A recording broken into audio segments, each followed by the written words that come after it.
Okay, do you know what's Magic Mind? No. No? Well, I know Magic Mike. Oh, sure, of course you do. Yeah, so I first heard about Magic Mind a couple of years ago. I actually see them on a lot of the big American podcasts. Joe Rogan also talks about it. He's done a couple of shout-outs.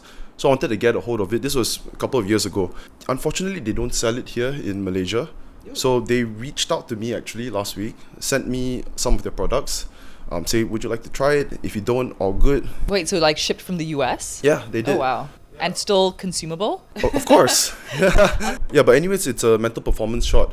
So what it does is sharpens your mind, lowers stress. It's got all these healthy ingredients like ashwagandha, lion mane's mushroom, turmeric, matcha. Have you tried it? How do you feel? This is my 5th day taking Magic Mind. I'm going to have it now as well. Okay. And you're in the zone? You're like, I can speak for the next 5 hours non-stop. Yes, now I'm ready to do podcasts. Yeah, anyways, whoever's listening who is interested in trying out Magic Mind, please support me. Use my code. You can get a 20% discount off their products. That's LGIPODDY 20, and I'll put the link in the description below. And yeah, let me know how it worked out for you guys. So far, so good for me. Yeah. Okay. Did not intend on doing that at the start, but It sure. worked out well. Yeah, Danish asked, so sure. You mind introducing yourself, Deborah? So I'm Deborah. Why do people always start with a so? I'm Deborah Henry. So I'm Deborah Henry. I am, what am I? I do many things. The most beautiful person in Malaysia. Oh, thank you. You're too kind. In 2010, is it? Forever. Hello. So I do many things. I started off modeling, TV host, beauty queen. I founded my own nonprofit called Fugee.org. Sorry, so sorry. Yeah. Do I start again? No. Oh, no. So started. Put it louder. Yeah. So founded my own nonprofit called Fugee.org, and we provide education to refugees in Malaysia. And now I'm a podcaster. Congrats on your new podcast, Thank Deb you. On Air. Yes. Guys, go check out Deb On Air. They just wrapped up season 1 and season 2. Any idea when that would be coming out? Soon. We're targeting first quarter next year, 2025. So Awesome. yeah. Yeah. Seems like everyone has a podcast nowadays. Doesn't it? Yes. And do you get many podcast invites? Not a huge number. I mean, I feel, so when I was thinking about starting this, so the backstory is I come from a TV host background, talk show, travel TV host, and I've done various types of gigs on different types of channels, and I've had a lot of that experience. It's very different though, and you have very little control. So I reached a point where I was like, okay, I'm done. I'm done working for your big media houses and all these companies where they tell you what to say, how to say it, what it should look like, and then it's kind of like hire, fire. So I was over that, and then I was thinking, why don't I do my own podcast? And this was last year, so 2023. And I was mulling over it for quite a while, and then eventually I met Danish, who's my EP right now, and we kind of got talking, and then it kind of eventually morphed into the podcast. But yes, you do feel like there are tons of podcasts. It feels saturated. However, there are also how many billion people on Earth? And that kind of makes me feel better when I think about, okay, there's loads of people. There is room for everybody. I think if you're authentic and you find your niche and you find the people that like you and get you, Yeah. I think and if you're committed, then you can go far. But I think in Steven's Steven. Who is Steven? podcaster, Diary of CEO, Steve. Diary of CEO. Yeah. That is definitely your kind of podcast. So he was interviewing someone on his podcast, and they said that the average number of podcasts someone makes before they quit is 11. You are at? So the bar is low. Are we past 11? No, we're not even at 11. We're at 8. So technically, if I quit now, that's the average. People quit before. Yes, you were non-existent if you quit before this. Yeah. I mean, because there was... Yeah. The amount of times I get people asking me like, hey man, I'm thinking about starting a podcast. Many. The amounts that actually did it, maybe one. Yeah. Wow. A lot of them because it's very time consuming. They can do a couple episodes and then you realize like, damn, this is it's going to take up 20 hours a week. If you want to edit, you want to grow it, you want to market it. Yeah. So, I think back then, right, maybe it's about, I think even 2010s, there was already podcasts in the States, in America. Over here in Malaysia, when I got back, I think one of the first podcasts, especially for English market, is Ginny Boy's podcast, which you were on, right? Oh gosh, yeah. You remember, It's taking right? me back. Yes. Yeah, I just Wow. saw it just now. I don't even know if did we call it a podcast? Exactly, right? I don't think we used the term. I'm sure Ginny Boy knew what it was, but maybe Yeah. not to the public then. They Yeah. didn't know what it was. Yeah, but when I started I started at the end of, I think, early 2021. Shit, I can't remember. Yeah, early 2021. COVID years, it's a blur. Yeah, yes, definitely. Yeah, so early 2021, there was not many podcasts. And then Keluar Sekejap came out. You know Keluar Sekejap, right? That was a big thing because I was shocked to see the amount of, like, even though it's a Malay market, it's huge. But I was shocked to see that the amount of people that gravitated towards it, hundreds and hundreds of thousands of views, that is a lot. And then we've got Are We OK podcast, which is Ong Kian Ming and Mr. Money TV, Peter. Yeah, so their podcast for English market also does great views. Yeah, but I feel like in Malaysia, we are still definitely growing, but not even near the peak. Yeah. Whereas in America, I don't know because I don't stay there, but what I hear is it's super saturated. And I would imagine it is saturated. You know, Yeah. Harith Iskandar, right? He did a podcast I think 2 episodes ago. Yeah, I wanted to tell him, like, so, like, the amount of podcast invites you get, it's kind of like an insurance salesperson. Yeah. You get fatigue, you know. I mean, I don't get so many podcast invites, but I get a lot of invites to be on panels, like to talk, to speak at universities on various panels. And I get complete like fatigue where you're not even motivated or inspired about what you're saying anymore. So then I started declining them, and I'm very selective, like what I say yes to. Yeah. I'm glad that you're saying all this. Yeah. Those are paid events, right? Not always, no. Oh, really? I mean, usually when you're invited, unless it's a super big event where they're going to pay a speaker fee, which isn't the case. Most things in Malaysia are not paid things, okay? They like you to do things for free. And it's kind of like, well, I'm giving you a platform to promote yourself. So yeah, you know, they aren't paid often. Unless if I'm moderating an event or I'm hosting something, Oh, then definitely it's paid. they had to But pay if you're you. invited normally as a guest speaker, unless it's a massive conference, maybe then. Otherwise, not really. Okay, understand. Yeah. Yeah. Do you mind taking me back, like, when you were little? You started out as a model, right? Even Yeah. during school. Yeah. What were your ambitions back then? Like, what? I also want to ask, like, what is the Miss Universe Malaysia title mean to you back then, and what it means to you right now, and what made you so interested in that growing up? So if I define myself as a kid, I lived in shorts and t-shirts. I was very outdoorsy. I was very sporty. I was hugely opinionated. I've always loved talking. I interrupt people during movies, much to their irritation. Why did that happen? And they're like, and I do it still today, and people are like, seriously?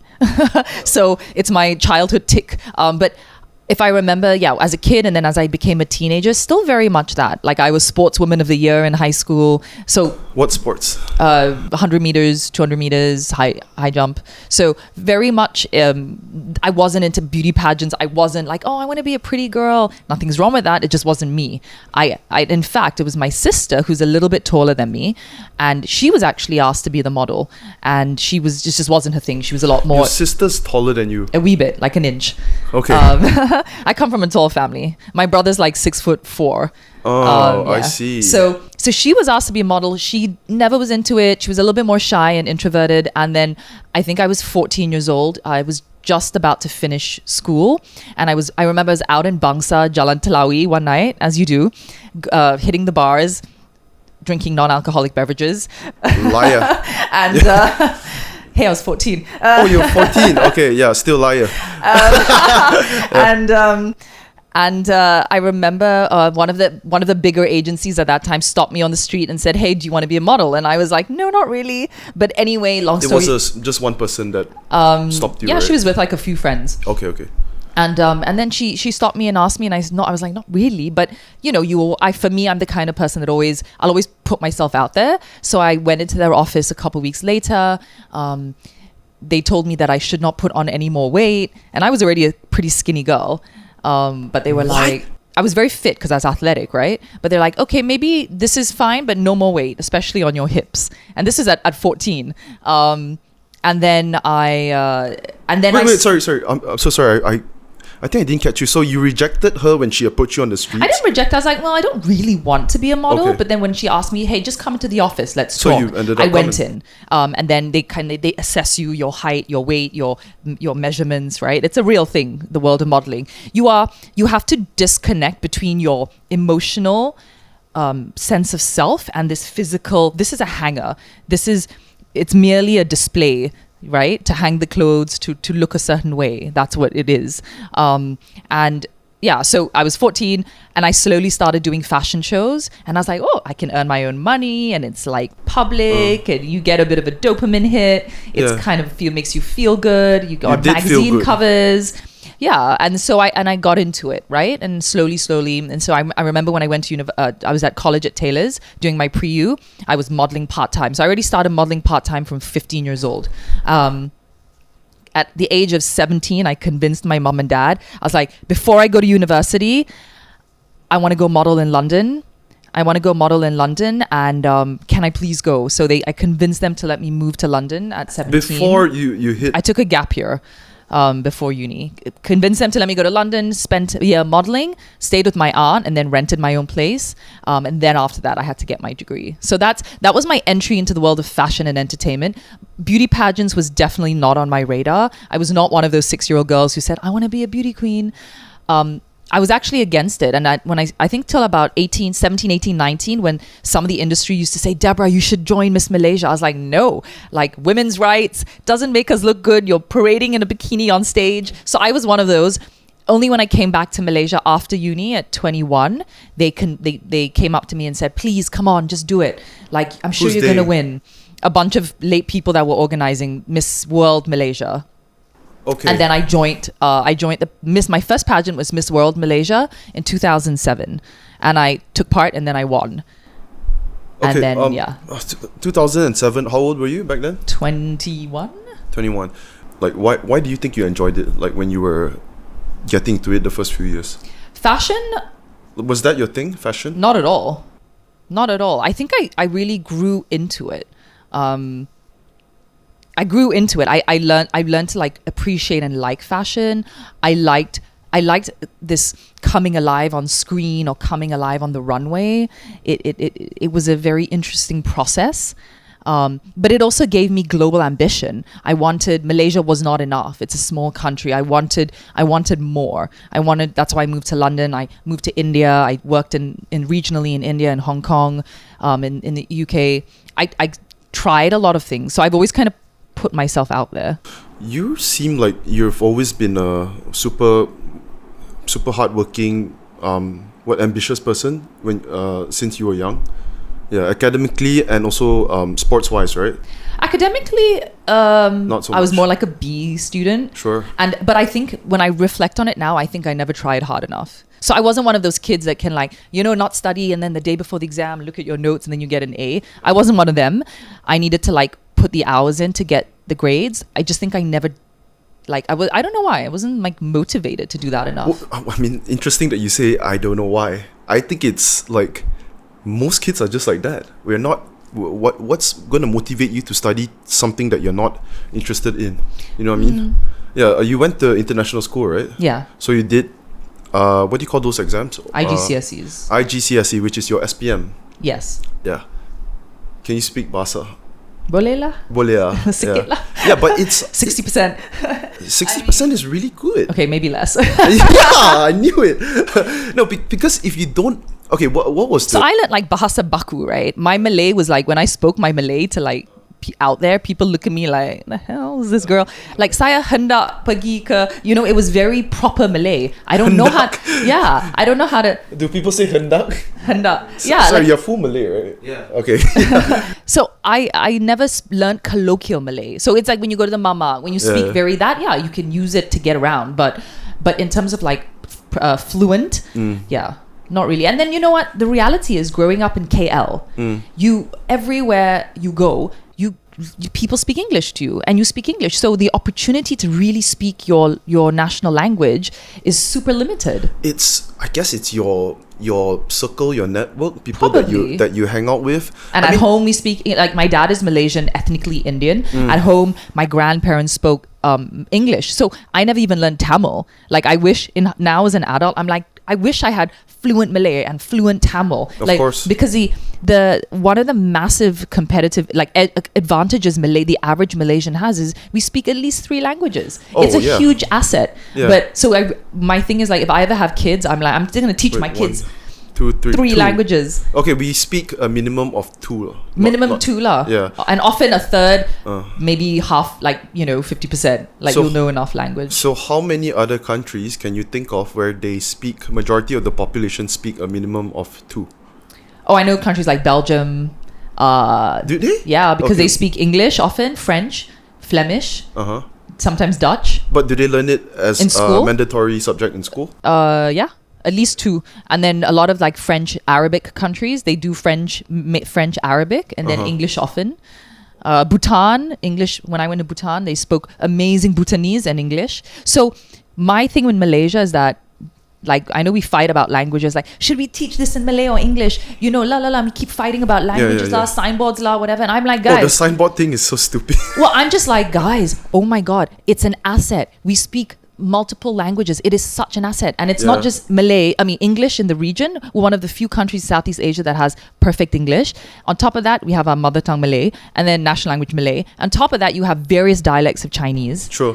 And and then that's one of the biggest countries. And India, also one of the biggest countries. So guys, embrace it all. Yeah. We've got China and India. Yeah. Yeah, which is biggest populations nearby. It's biggest. like, and we're like, why are we fighting? We're like, we've set the bar this low, and we're like, okay, no, Malay. I'm like, yes, we should all speak amazing Malay and English, but every Malaysian, and I say this to myself, every Malaysian should be able to pursue a third language. And that's what our Kebangsaan school should teach, right? So I know I'm getting all like whatever You now. speak very but fast, man. I'm just gonna say that. Okay, I should slow That's down. okay. Yeah, you can slow down if you want to. Yeah. I know, I have to like, Just relax. Just relax. Yeah. no, when I get passionate, That's good. In Malaysia, unfortunately, we fight over this language thing all the time. If you're a Malay person and you speak good English, right? Sometimes you will have peers that will say, yeah, belagak lah, okay, lanci. Yeah, for Chinese educated people as well, if you speak English in front of them, sometimes they might also think, they might say that you are trying to be atas, something like that. But I feel like it's a lot of times it's also inferiority complex, just because like you're not fluent in that language. I'm not saying that. Okay, I'm first of all, I'm nowhere better because I can't speak Chinese.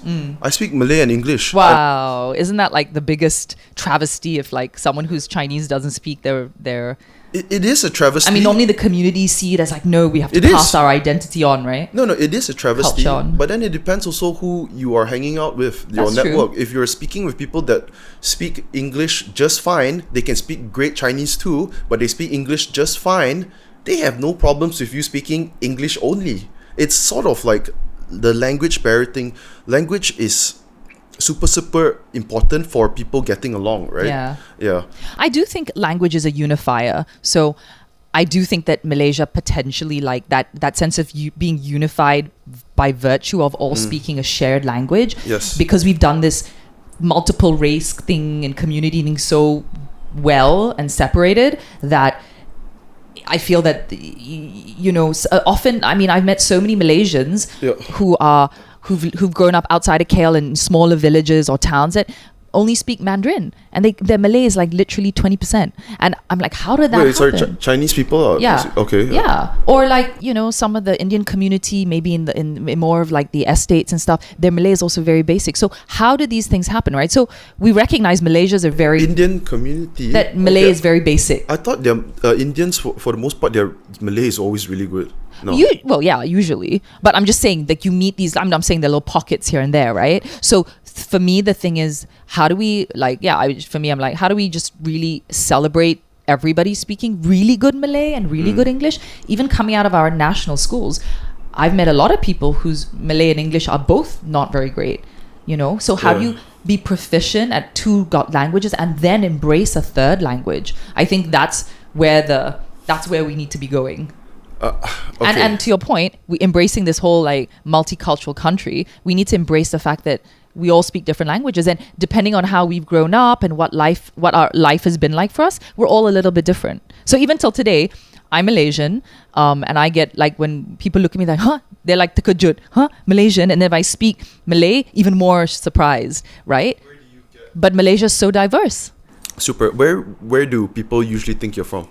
Oh, many countries, which I kind of love. I love being the global chameleon. I'm like, guess, you know, and depending on my mood, I just make up stuff. So, Sure. I think I get India, North India. I get Arab, Lebanese. I get Italian, Spanish, Brazilian. I get Brazilian. Yeah, so but depends. no Irish. You never Definitely get no Irish. Irish. Okay. Are you you're half my mom's Irish? Irish, yeah. And I Okay. definitely can't do the accent, so don't ask. Okay, yeah. You have this. Is this an Aussie accent? I don't know. My accent's a confused accent. It's like it's a bit of everything. It's a bit of many things. It's kind of hilarious when you say "la." Yeah, but that's Thanks. cool. That's cool. Yeah, I'm sure you get that a lot. Yeah. Let's go back to the Mr. Universe thing. I think we will talk about this Yeah. Malaysia stuff afterwards. Did you say Mr. Universe? No, I did not say that. No, I don't think I said that. Okay. Miss. Oh, you Yes, said no, Miss. maybe I said that. Okay. I was like, Mr. There is Mr. Yeah. Well, anyway. Yeah, not the first time I've fucked up some term. But anyways, yeah, I'm a guy. Okay, so I don't really know what the. So there's Miss Malaysia, there's Miss Universe Malaysia, there's Miss Earth, there's Miss Astro. What are all the differences? There are many pageants. Now there are Malaysia has so many. pageants. So the creme de la creme would be Miss Universe. Second would be World, and then followed by I think Earth, and then you've got many more that come after that, right? I mean, anyone can start a pageant, but if you talk about globally, the number one is Miss Universe. World, Earth. Yeah, Okay. and then there's God knows what there's now. So I don't know. you've won Miss Malaysia Universe, Miss Earth. No, so I did Miss World Malaysia. So you have to win your local pageant, then you represent Malaysia at the global pageant, right? So I did World locally, and then I Sorry, represented World Malaysia. qualifies you to World. Universe. And no, what? So What? winning Miss World Malaysia locally, if you win that, you represent Malaysia at Miss World. And then when you win Miss Universe Malaysia locally, okay, I you see. represent Malaysia at Miss Universe. Yes, usually most countries operate like that. Some countries have one pageant, and the winner goes to Universe, the runner-up goes to World, and the second runner-up goes to Earth. Okay. So anyway, but the point is, you whatever you win locally, you represent the country internationally. Okay. So how many? They have it every year, right? Miss Universe. Yeah, Yeah. How many representatives from Malaysia would they send every year? Just one, is it? yeah, just your one. It's one Okay. global pageant. Yeah. This is gonna sound really maybe stupid to you, but what would define like a Miss Universe winner? Because to me, right, they're That's all it's not a stupid question. That's a really good question. they're all pretty. Exactly. Yeah. Danish, do you know what defines a? I mean, everyone's tall too. There's no exactly. I think it's one of the most subjective things, and I say this to people, right? If you're running a 100-meter sprint, I know that my preparation, like if I'm Usain Bolt, by the way, he liked one of our reels on Deb On Air, which was kind of cool.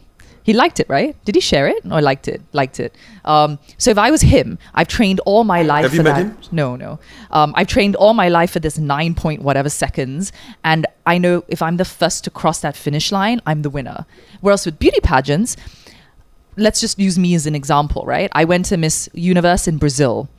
So we had all of the booking sites online saying Malaysia is finally going to win Miss Universe. We've never won before. Not even win, like place top 5, place top 3. We're going to take the crown home.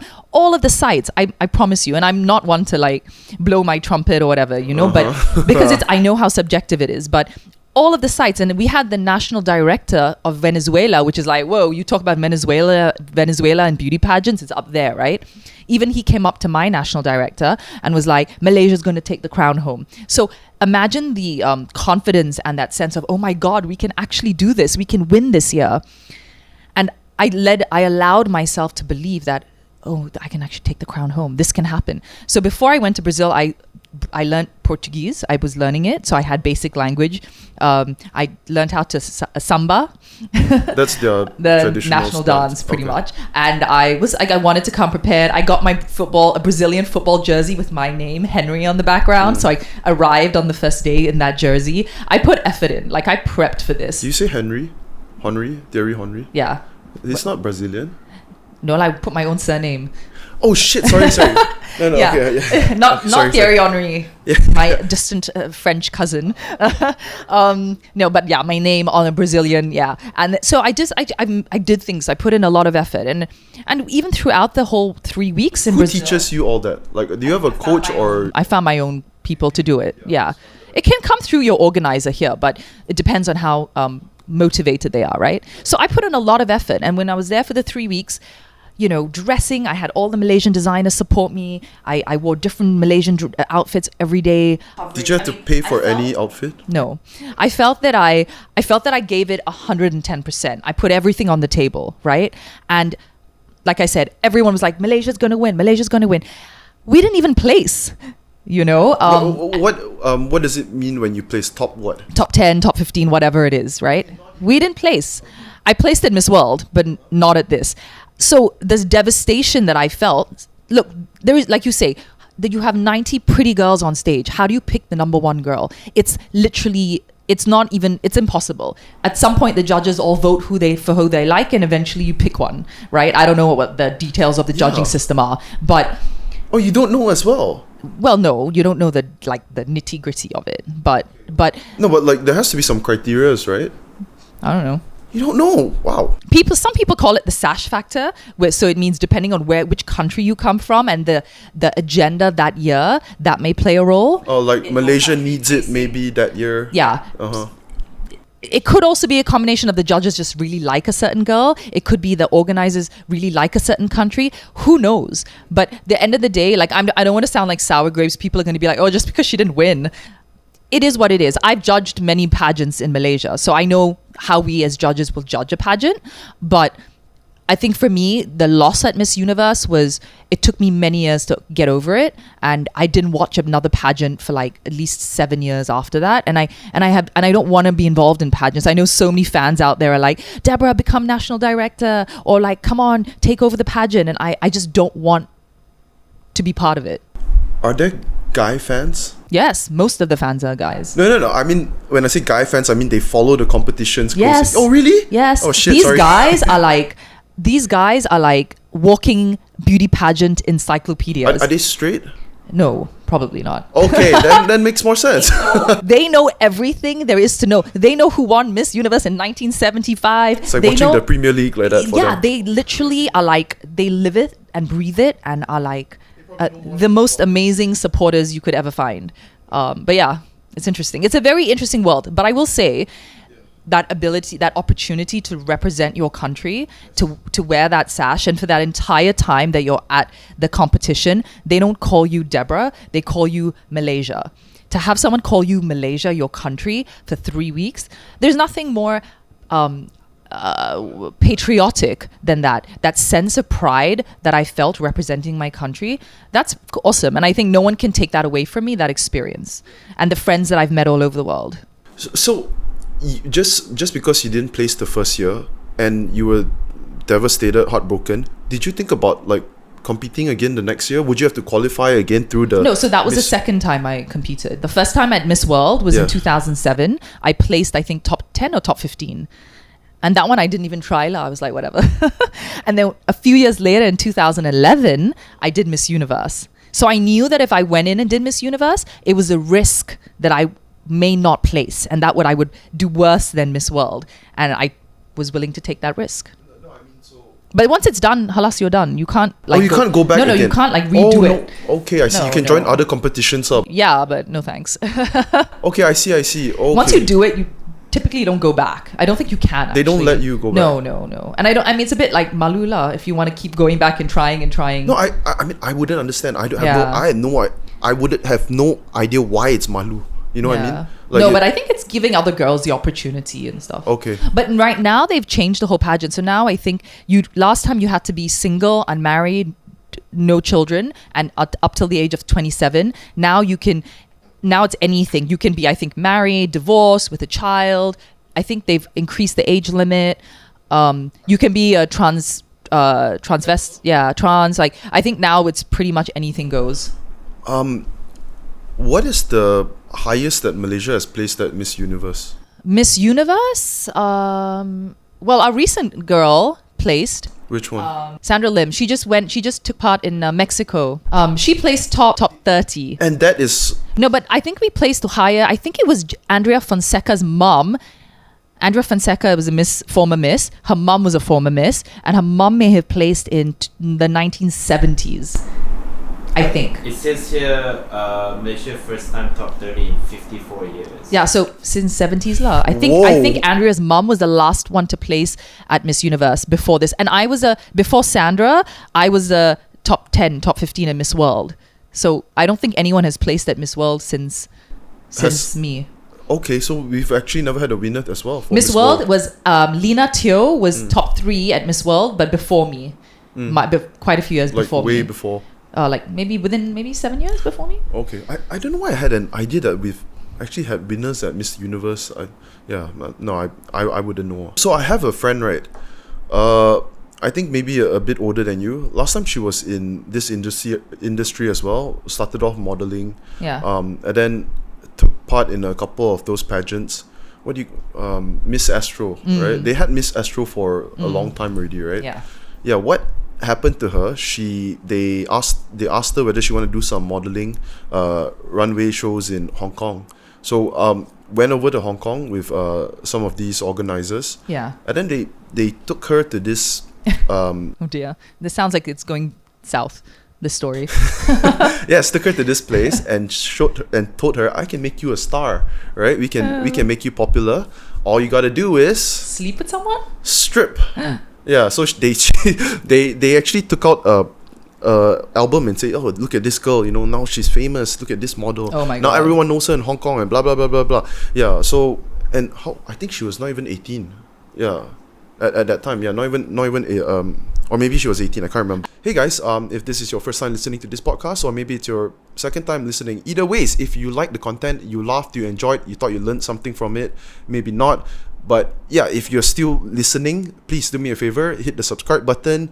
Most of the people watching this podcast, unfortunately, they are not subscribed. I don't know why people do that. Actually, I was that person myself, but now I understand that. Please, I could really use your support. Yeah, so leave a comment, thoughts, suggestions, who you want to see in future podcast episode, and enjoy the rest of the episode. I can guarantee you that most females, I can't speak for the men, most females in entertainment have had at least a couple of these types of experiences. Like, you mean propositions at least? Yeah, 1000%.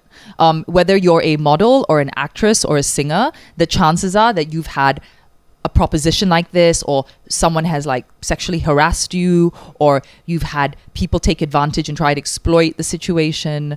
I've had it numerous times. Now that's what I want to know about, the dark side to this industry, because someone who doesn't know much about it, I always hear this sort of rumors. It's actually true. This sort of shit actually does happen. Yeah, it does.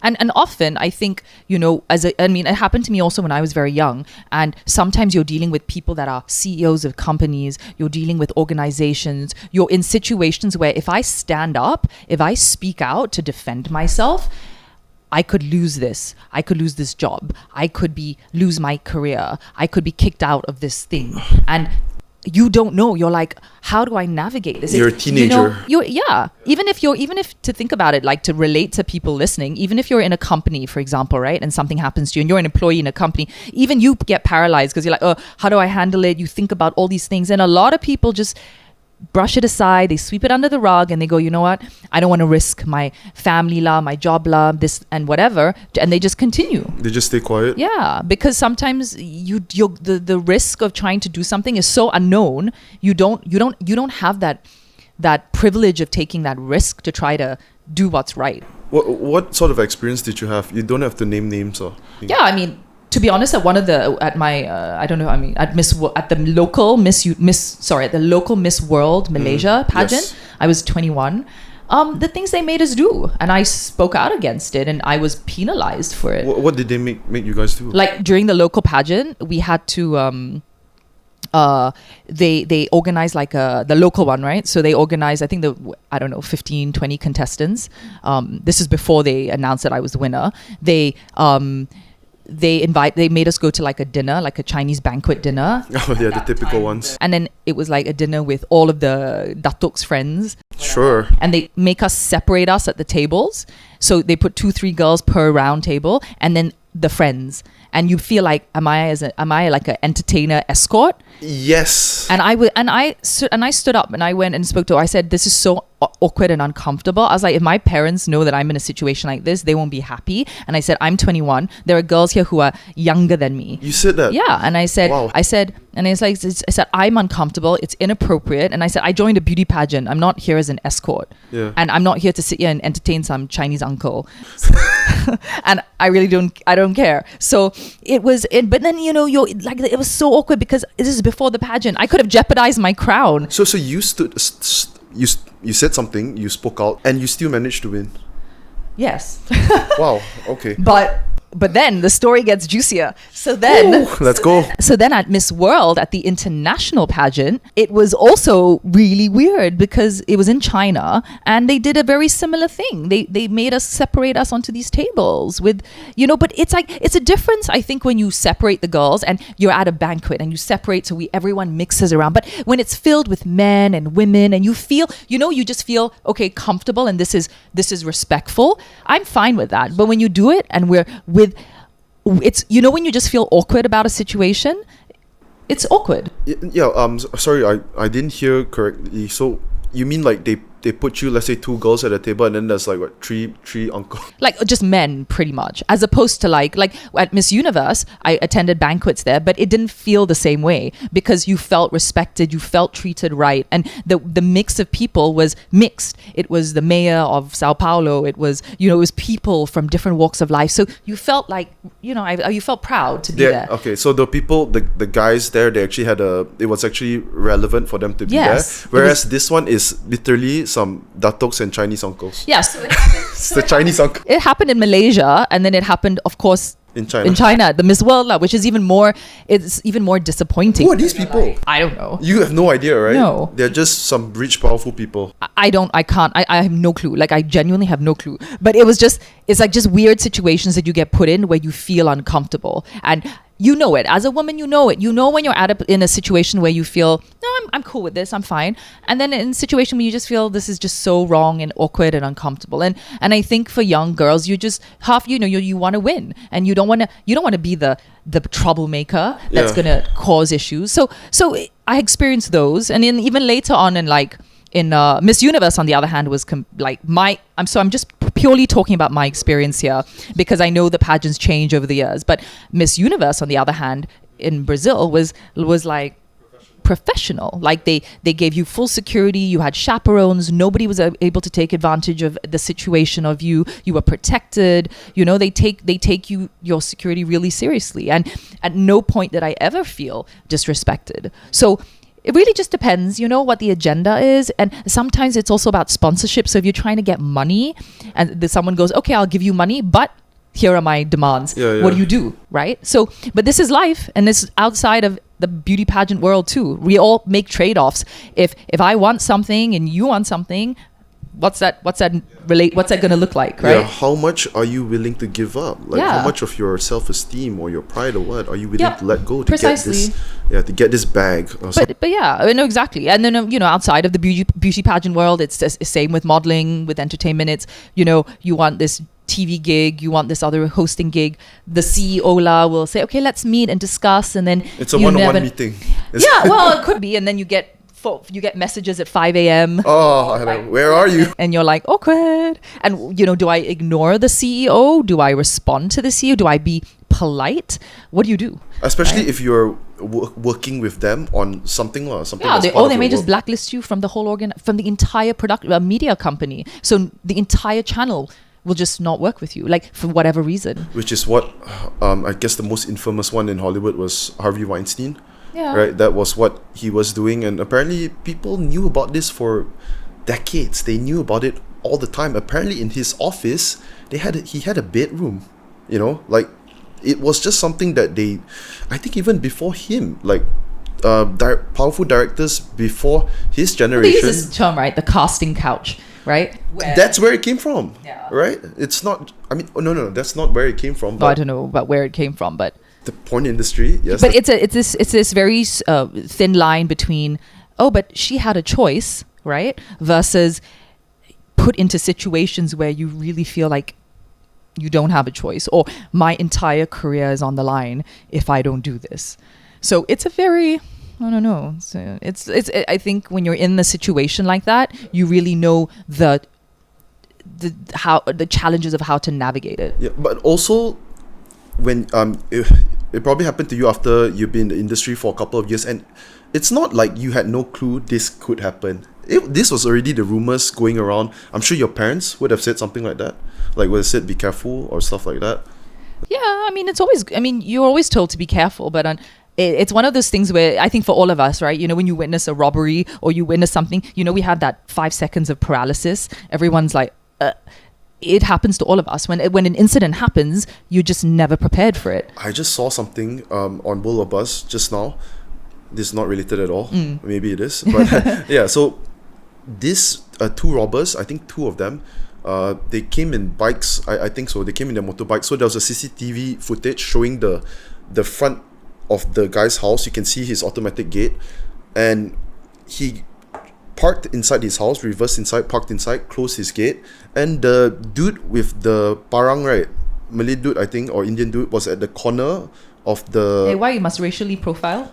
No, it's what I saw.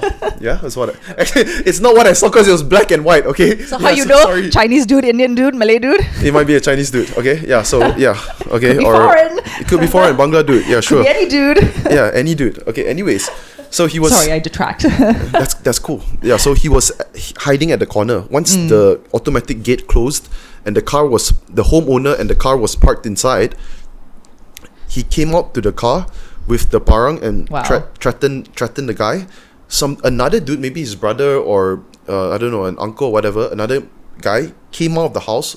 He also stays in that house, so I think they were Chinese, I can't remember. It does not matter, right? Yes. He came out and they started fighting. My gosh. They beat them up. They beat them, and they managed to escape, but those dudes were scared. I think they what do you call that? Disarmed the parang. Wow. Yeah, and they didn't have any weapons, nothing. Well done. Yeah, so the whole thing was on CCTV, and I thought like, fuck, if that was me. Wait, so the robbers pretty much got away, but they were beaten Dude, up. the first thing they did, right? Okay, the homeowner. This was smart of him to think of this. I don't think it actually worked out, but then so it was a Myvi car, right? He went to the passenger seat side. I don't think there was anyone in the passenger seat, just the driver's seat, right? The robber's accomplice was outside. He was outside on the motorbike waiting for probably a getaway, escape or whatever. So he went to the passenger seat and pulled the passenger door, tried to break it. It almost broke out. And he pulled the other one behind too, tried to break it. Basically, if you break the door, then you can't actually just get away with this car without any doors. Yeah, so I think one of it broke or something. He tried to break it, but the guy eventually he got away, but the car was quite fucked up lah, and I assume he probably got caught or what. Yeah, this just came out, but what I was saying is, I mean, you were talking about like in moments like that, having the thought, like the foresight to know what to do. I don't know whether it's foresight. It's like instincts, you know. Instincts, like, yeah. I would like to think, right, that if it was me, I'll be doing the same thing.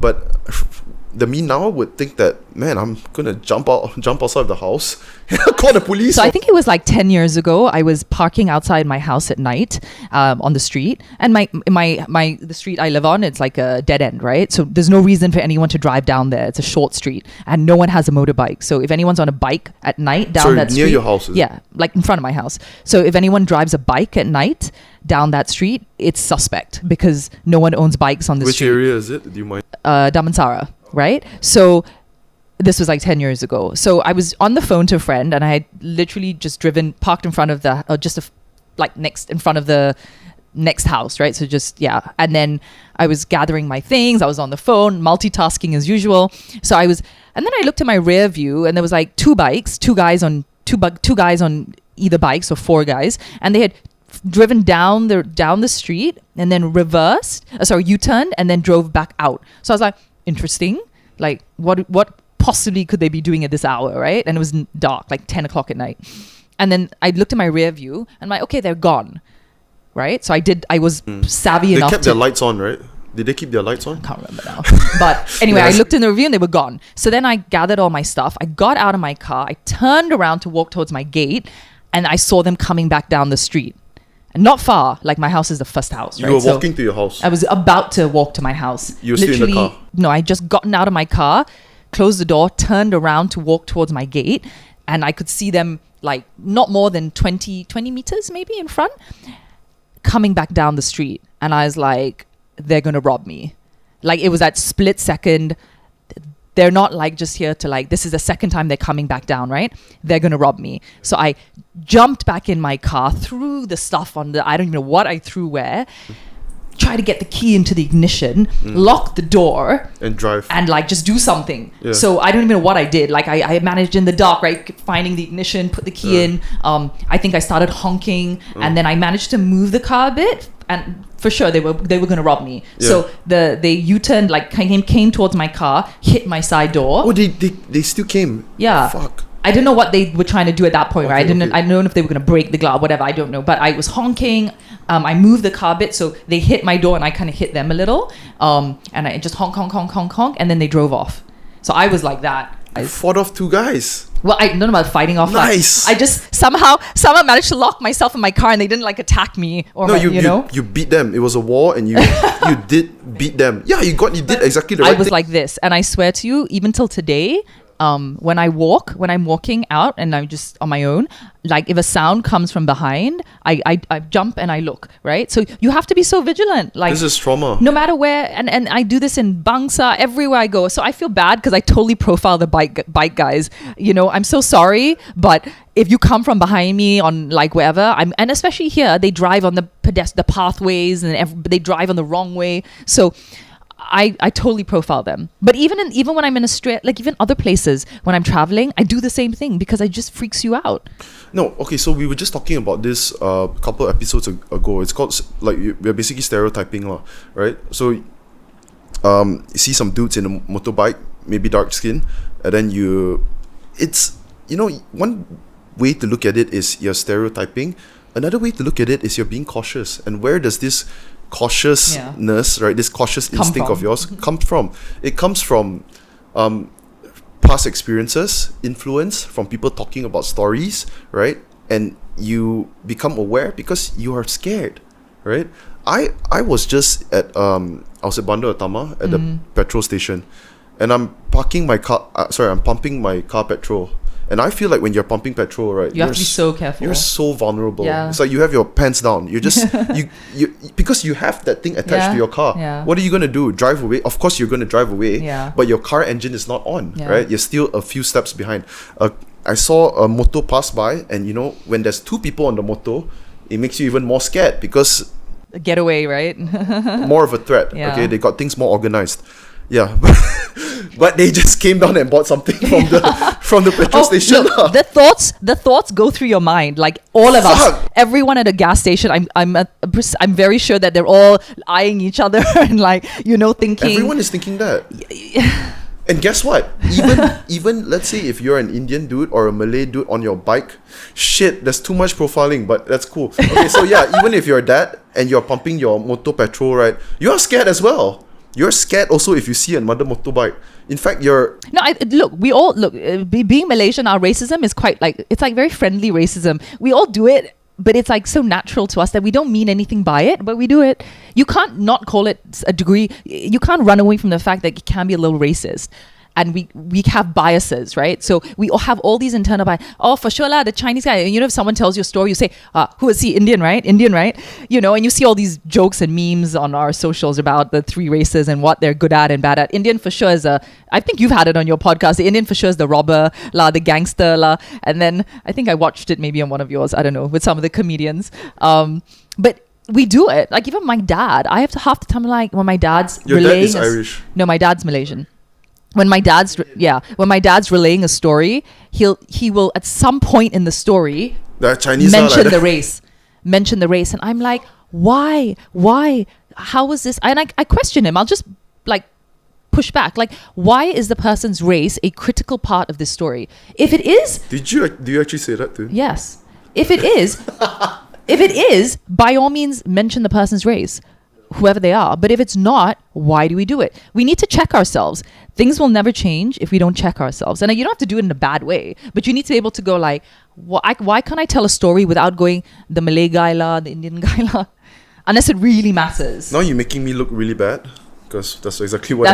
We do it. We do it. So I've also said this before. Like, you talk to any Malaysian uncle, okay? If it's an Indian uncle, he's talking about Chinese people and also Malay people. If it's a Malay uncle, he's talking about Chinese and also Indian. If it's Chinese uncle, he's talking about every sentence. You talk to him for 5 minutes, there's another race that will come up. They will say, like, in Chinese, say Malayan, which means Malay people. Oh, actually, really? I don't even know no idea what that is. Yeah, it just means Malay people. Yeah.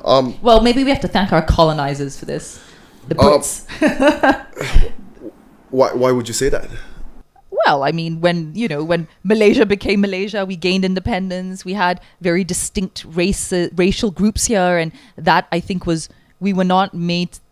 I think that the journey of being made to feel truly Malaysian was perhaps not the way it should have been, and I think they still kept the races so distinct from each other that generation after generation it's been perpetuated. But I think you talk about embracing identity and what it means to be Malaysian today, and for our generation, we obviously, what we read is in the history books, like we went around that time. So if you ask me what it means to be Malaysian, it's probably very different to our grandparents' time. I was watching Fahmi Reza, right? Yeah. So I watched his video. What was it? 10 years before Merdeka. There was this video that it was a documentary he posted long time ago, 8 years ago or something. So he was just covering, like, I don't know how he managed to get some footage of interviewing people 10 years before Merdeka. And these people, right, it's because we think of like penjajah as evil people, right? We've always thought of it that way. That's why we fought for our independence. But he talked to those people. Most of the people back then, they didn't think of it that way. They just thought that they bought fully into the propaganda of the British. They thought that they are here to make us better. Well, that's the idea of colonials, right? It's the sense that we're here to bring civilization and to make you a more refined, educated people, right? Yes, but there's also something in it for them, right? Yeah, I mean, obviously. I don't agree with that. I think, we existed. Colonial powers come in and they take from you, and it's a power dynamic. In any situation where you have a power dynamic, where you have to negotiate for your independence, and that comes with many attachments, right? And there's a legacy that they leave. So how does Malaysia find itself post British colonial independence, and what is our legacy, and how do we want to build our own identity? So for me, I'm half Malaysian, half Irish.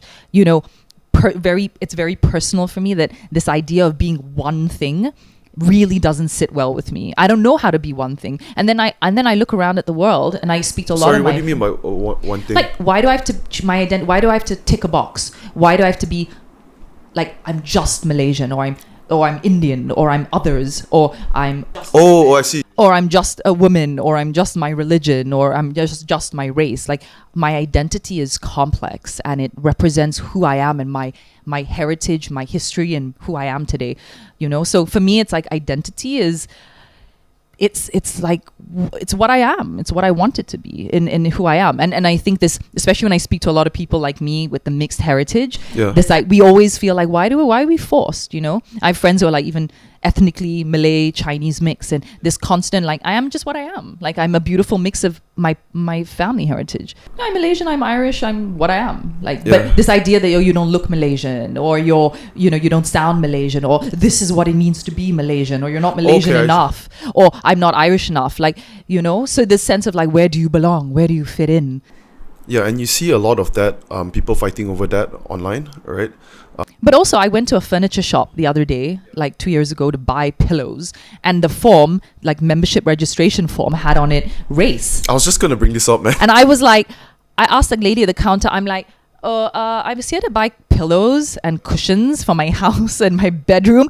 I was like, I'm filling in this form. Can you explain to me what this has with me being Malay, Chinese, Indian, and other? And I said, what happens if I'm not any of these? Like, why do you need to know this information? Is this like going to help you determine what products to stock in your shop? It's such a weird thing. And the lady looks at you like blur, like, and I'm like, okay, bless her. She's just someone that works there. Okay? I know, but it's still like, but she just looks at you blur, and I'm just like, what is this? Like, why are we? That's what I mean when this ticking the box. Why are you constantly forced? I said, I'm not any of these things. I'm not Malay, Chinese, Indian, and other. I'm not. So stop making me do it. No. So we talked about this with Alana. Do you know Alana Dunsmore? Scottish girl, he's married to a Kelantan guy, Abbas, right? She wears a hijab now. Oh, I think I've seen her. Yes, the Scottish girl with the hijab. She does some cool she videos. likes pink.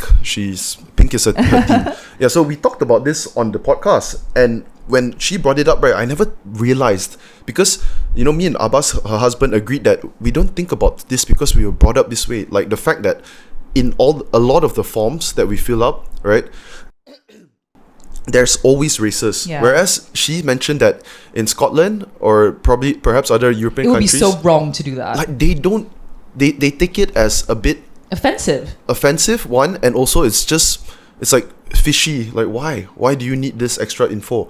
So we were talking about it, like, why do you need to be putting people into boxes? It doesn't make sense. And then one of my buddies also said, Vishnu, he was saying that last time they used to have that race box thing on Pizza Hut.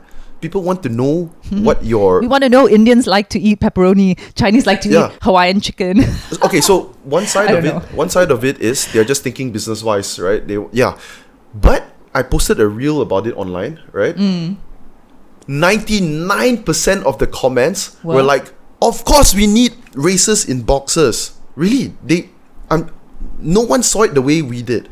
Everyone we come from different worlds. No, but to your point, I think we've been socialized into it that we don't know any other way. When you tell someone, like, I'm not saying don't be proud of your Chinese heritage. Don't be proud of the fact that your ancestors came from here. Be proud of it, but it shouldn't have to be something that needs to be everywhere, and that shouldn't be a factor. By the way, when you have these things everywhere, it also plays into that officer behind the counter, the person serving you. It can also play into how they treat you, and how fair and like how fair and equal services are. They may, imagine for an interview for a job, if you put that's why they took away photographs from a lot of interview resumes when because you've showed everything on the person. That's why they also have blind interviews now, because then I don't need to know that this person's Muslim or this person's Chinese. So it's a very interesting thing. When you give all this information, it can be used against you as well. And if you're talking about like collecting, like governments like to collect the data for their own internal, like, certain things. There are many ways that governments actually can collect these what about Pizza Hut stats. But like Pizza Hut, Pillow Shop, I don't know about that. But it's a process, and I think it's our generation that moves. We need to demand and we need to fight for that change, where we move away from this like ticking box. I completely agree. But like I said, the change starts with us, right? So that's like JFK said that, right? Yeah. So we talk about, okay, if you demand, like, Malaysians are really good, we're great keyboard warriors, like, rah, rah, rah, rah. But when we'll say, hey, how come this, look at the, the rubbish services, look how bad they are, they do this, that. But then we are the same people that put the window down and throw our cigarette, by the way, that does not decompose. We throw that out of the car onto the road. We throw rubbish out. I literally see it every week, throwing rubbish out of the car. So you demand the very thing you demand, you don't practice. So I'm like, come on, guys, you want to demand the government to do all of this stuff? By all means, do it. But you better walk the talk. You have to. And it's for all of us, right? Yeah. I'm guilty of that. We're all guilty. Okay. Look at, like, imagine Japan. Like, yeah. Oh my goodness. When you go to Japan, have you been? A long time ago. Yeah, my mom. When you were much younger. So Japan is like, even what do you call it? What's it called? Like jaywalking, right? When you cross the road. So even that, I mean, I don't like.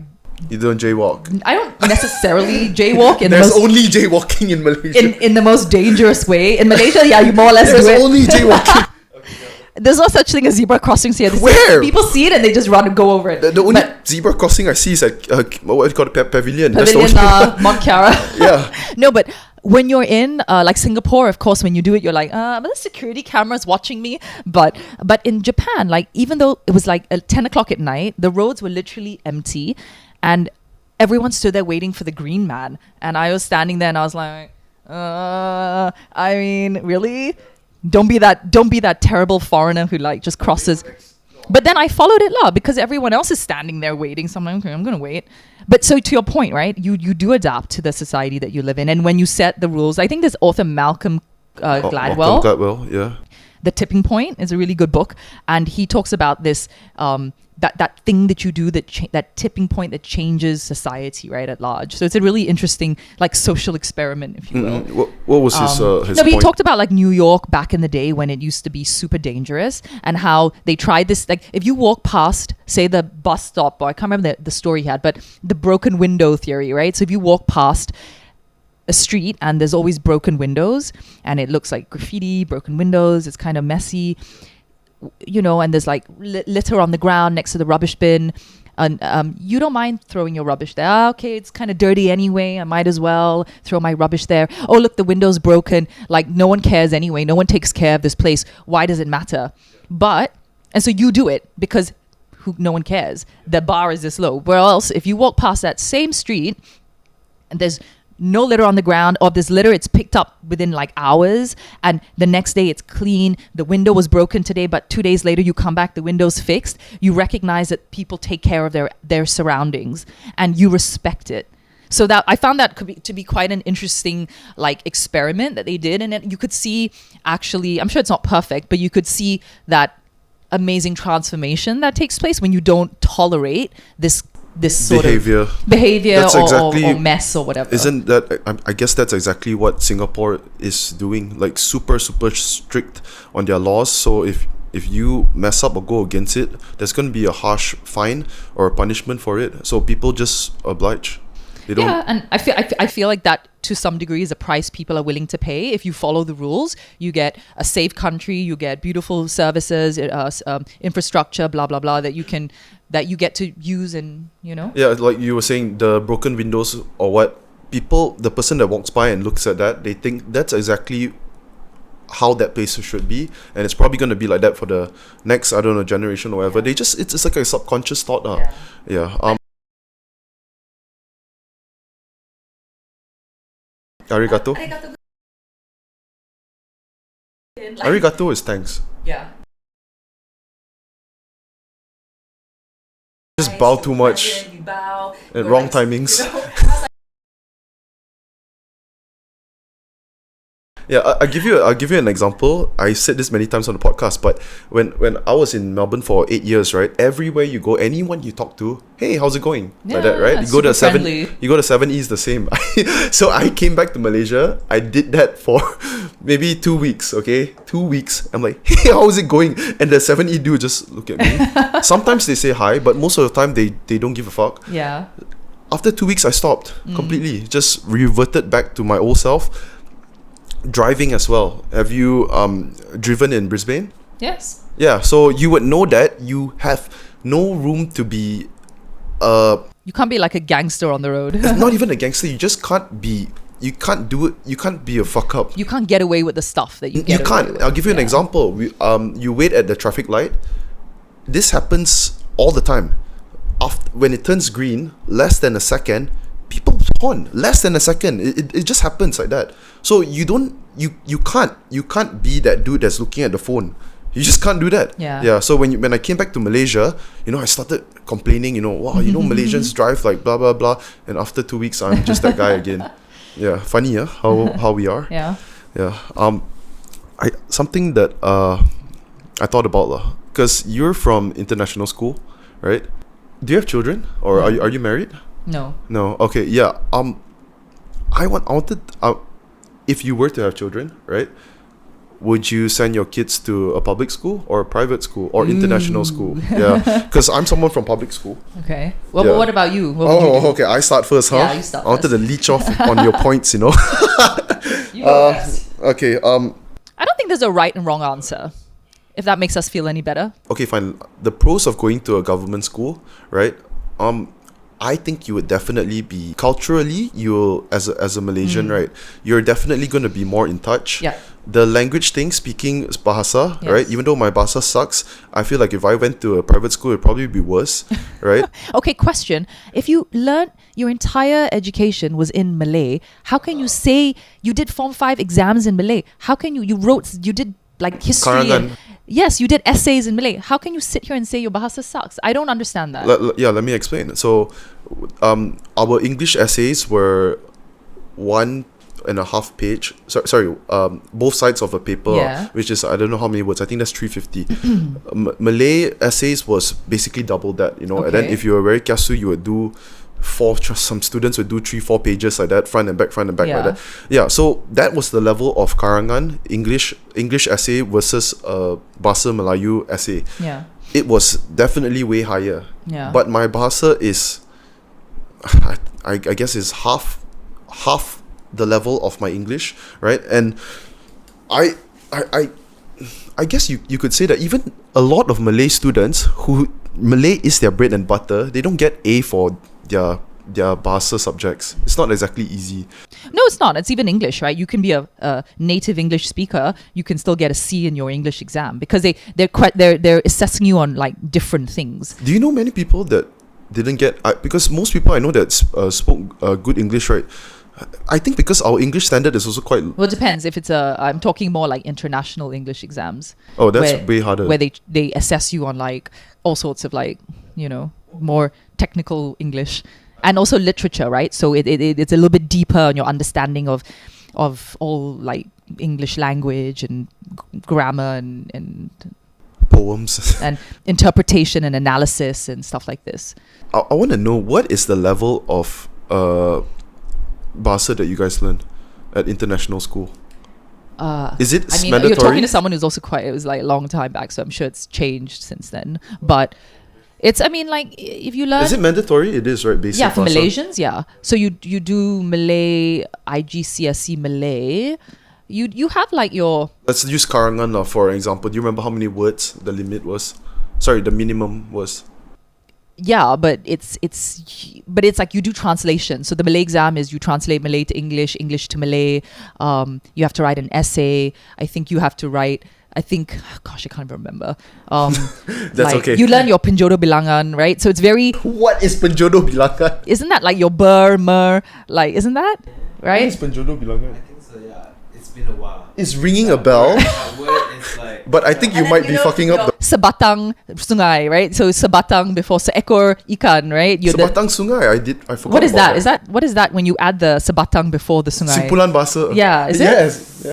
So we learn all of this kind of stuff. What is penjodoh bilangan? Wow. Isn't it the mum and the ber, like the to eat, have eaten, will eat? What all is that in English?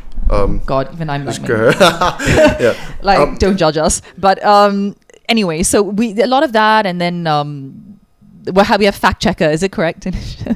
Penjodoh bilangan. Yeah. Is the sebuah It's the seekor? connect. Is it suffix, and prefix? Is that what it's called? It's funny, man. I learned in English we learn suffix or whatever those terms are. Wait, I can't no. remember right now. It's like, okay, if it's. Seekor sebuah, right? Is that penjodoh bilangan? Which is I maybe I'm confusing them. Yeah. Batang is the No. The grouping, but what is that called? Is that penjodoh bilangan? penjodoh bilangan. Okay, so that's penjodoh bilangan. Then the mum and the ber is something else lah. Jumlah atau bilangan lah. The grouping for the so we had to write our Malay, and so if you write an essay, then you use all of this that you've learned, you know, to show your proficiency in the language lah. So I think for us it was vocabulary. Do you have enough vocab? Do you use all of these? You Yeah, know, you but the can- problem here is not that you can do that and ace it and get an A, but the problem is, I mean, the challenge then becomes like, you can ask me, can you write a letter in Malay? Sure, but you're spoken Malay, right? Because you're not using the language. So I think with any language, you need to use it or lose it. Yes, definitely. I remember because I had to take a translation test in Melbourne, right? So you do this translation test, and then it gives you extra points to be able to apply for a visa over there, a permanent residency, Yeah. right? So I did that. BM and that's also one of the moments where I realized, oh shit, I'm lucky that Yeah. in Malaysia we have a high level of dual language, right? So translating English to Malay, I think English to Malay, right, is super tough. But if I translate Malay to English, it's super easy because I can play around with the words. Yeah, because you have because your vocab is better in English, so you can get the gist of the sentence in Malay and translate it. Long story short, I did not pass because you had to get about 80% or something like that. It wasn't like just a passing mark, you needed to get something like that. Yeah, I did it, and I was surprised, man, because I was away for 8 years. The only times I would be back here was during summer break, right, for two months, and then eventually it was just for a couple of weeks, and your Malay just completely. I think you lose the vocab. Yeah, definitely. Yeah, and I took Chinese level 1 in RMIT, one of my electives, right? So you learn 50 characters over there during the whole semester. Yeah, you learn 50 characters. That includes writing it, speaking, oral as well, and the pinyin. You know what's pinyin? No. Which is, let's say, 我要, you write it in alphabets. Oh, right. Yeah, so pinyin is the alphabets. Yeah, so you do that for the whole semester. At first, it was super hard for me because I didn't know anything, and then I show up in class, right, in week 3, and everything was in characters. So I felt super lost. But eventually, as long as you memorize everything, you would be fine during the exam. Anyways, all that 50 characters that I learned, I forgot all of it within 6 months. Not long. I forgot all of it. Yeah. So. But I'm so jealous of people that speak like 3-4 languages. Of course. I'm like, oh wow. I like some friends who speak French, English, like Dutch, Spanish, and I'm like, my God. So what is you speak English, your second is Bahasa, Malay, yeah. Is it? Yeah, so. And Irish, no one speaks Irish, so never learned that. And then Tamil, no one spoke to us in Tamil, so never learned that. Did your dad ever say hey, maybe you should go for Tamil classes or what when you were younger? My grandparents, lived with us. They could have spoken to us in Tamil, and then I would be a native Tamil speaker, which is a great asset, but they didn't. And then, the priority, you've got music, you've got ballet, you've got all these other classes, and Tamil's just not on the list. Yeah. And also, right, the best time for you to learn it is really when you're young. Yeah. I actually have a certificate in early childhood education. So I was working in a placement center it's part of our course, right? You have to do 4 weeks, couple of weeks, a couple of times, 4 weeks. So I was at this childcare center, and you know how Australia is? They are super diverse. The demographics, it's so mixed up. Really good mix. Africans, Europeans, Asians. Actually, it's a lot of Asians, right? Yeah. So I had this kid from mainland China. He came to the class. I watched him on the first day, right? I was there for 4 weeks. He couldn't speak a word. He didn't know anything, like any English at all. Zero. The parents as well, they were bad at it. They just didn't know. The kid, of course, probably didn't know any better, right? On the third week, he was talking with all the other kids within 3 weeks. Amazing. It's not. Kids are incredible. Yeah, and I realized, why do you think that they could absorb so fast? I realized something that, oh my god, okay, it all makes sense right now. Do you have any idea? Why children can absorb? Why he managed to be able to converse with them in the third, fourth week in English? Well, I think firstly, children are sponges. At that age, their retention, their ability to retain information is just incredible. And then I think no one else was going to speak Chinese to Mandarin, so you have to adapt. And you pick up all your senses are constantly hearing and picking and that. So, but I don't know what's your what I thought was interesting was they have no humility. Like they don't care if they fuck up or they sound bad. Oh yeah, they don't care if they just mumble. They keep mumbling. At the first week he was mumbling, second week he's half mumbling, and the third week he started talking because they kept failing and failing. Like there's no shame in a way, right? Yeah, if I had no shame, right? What would you do? If I had no shame, I think my Bahasa would be way better. Yeah. Because when I see a Malay person, I want to talk to them in Malay. Yeah. But then my automatic response is I'll keep like fighting it. I have to remind myself, talk Malay. Yeah. You know, it's not an automatic thing, because I think like, oh my God, I sound so horrible right now. But to your point, that's what my mum said when she first moved here. She would go out and try speak Malay, and then everyone would like giggle at her a bit. Oh, look at this like Kwailo Matsale speaking in Malay. Yeah. And what happens? And then they would speak to her in English, and then she would feel either you get uncomfortable, or then you just reply in English. Obviously, it's easier. And then I think over the years, she just went, and then everything just was English, right?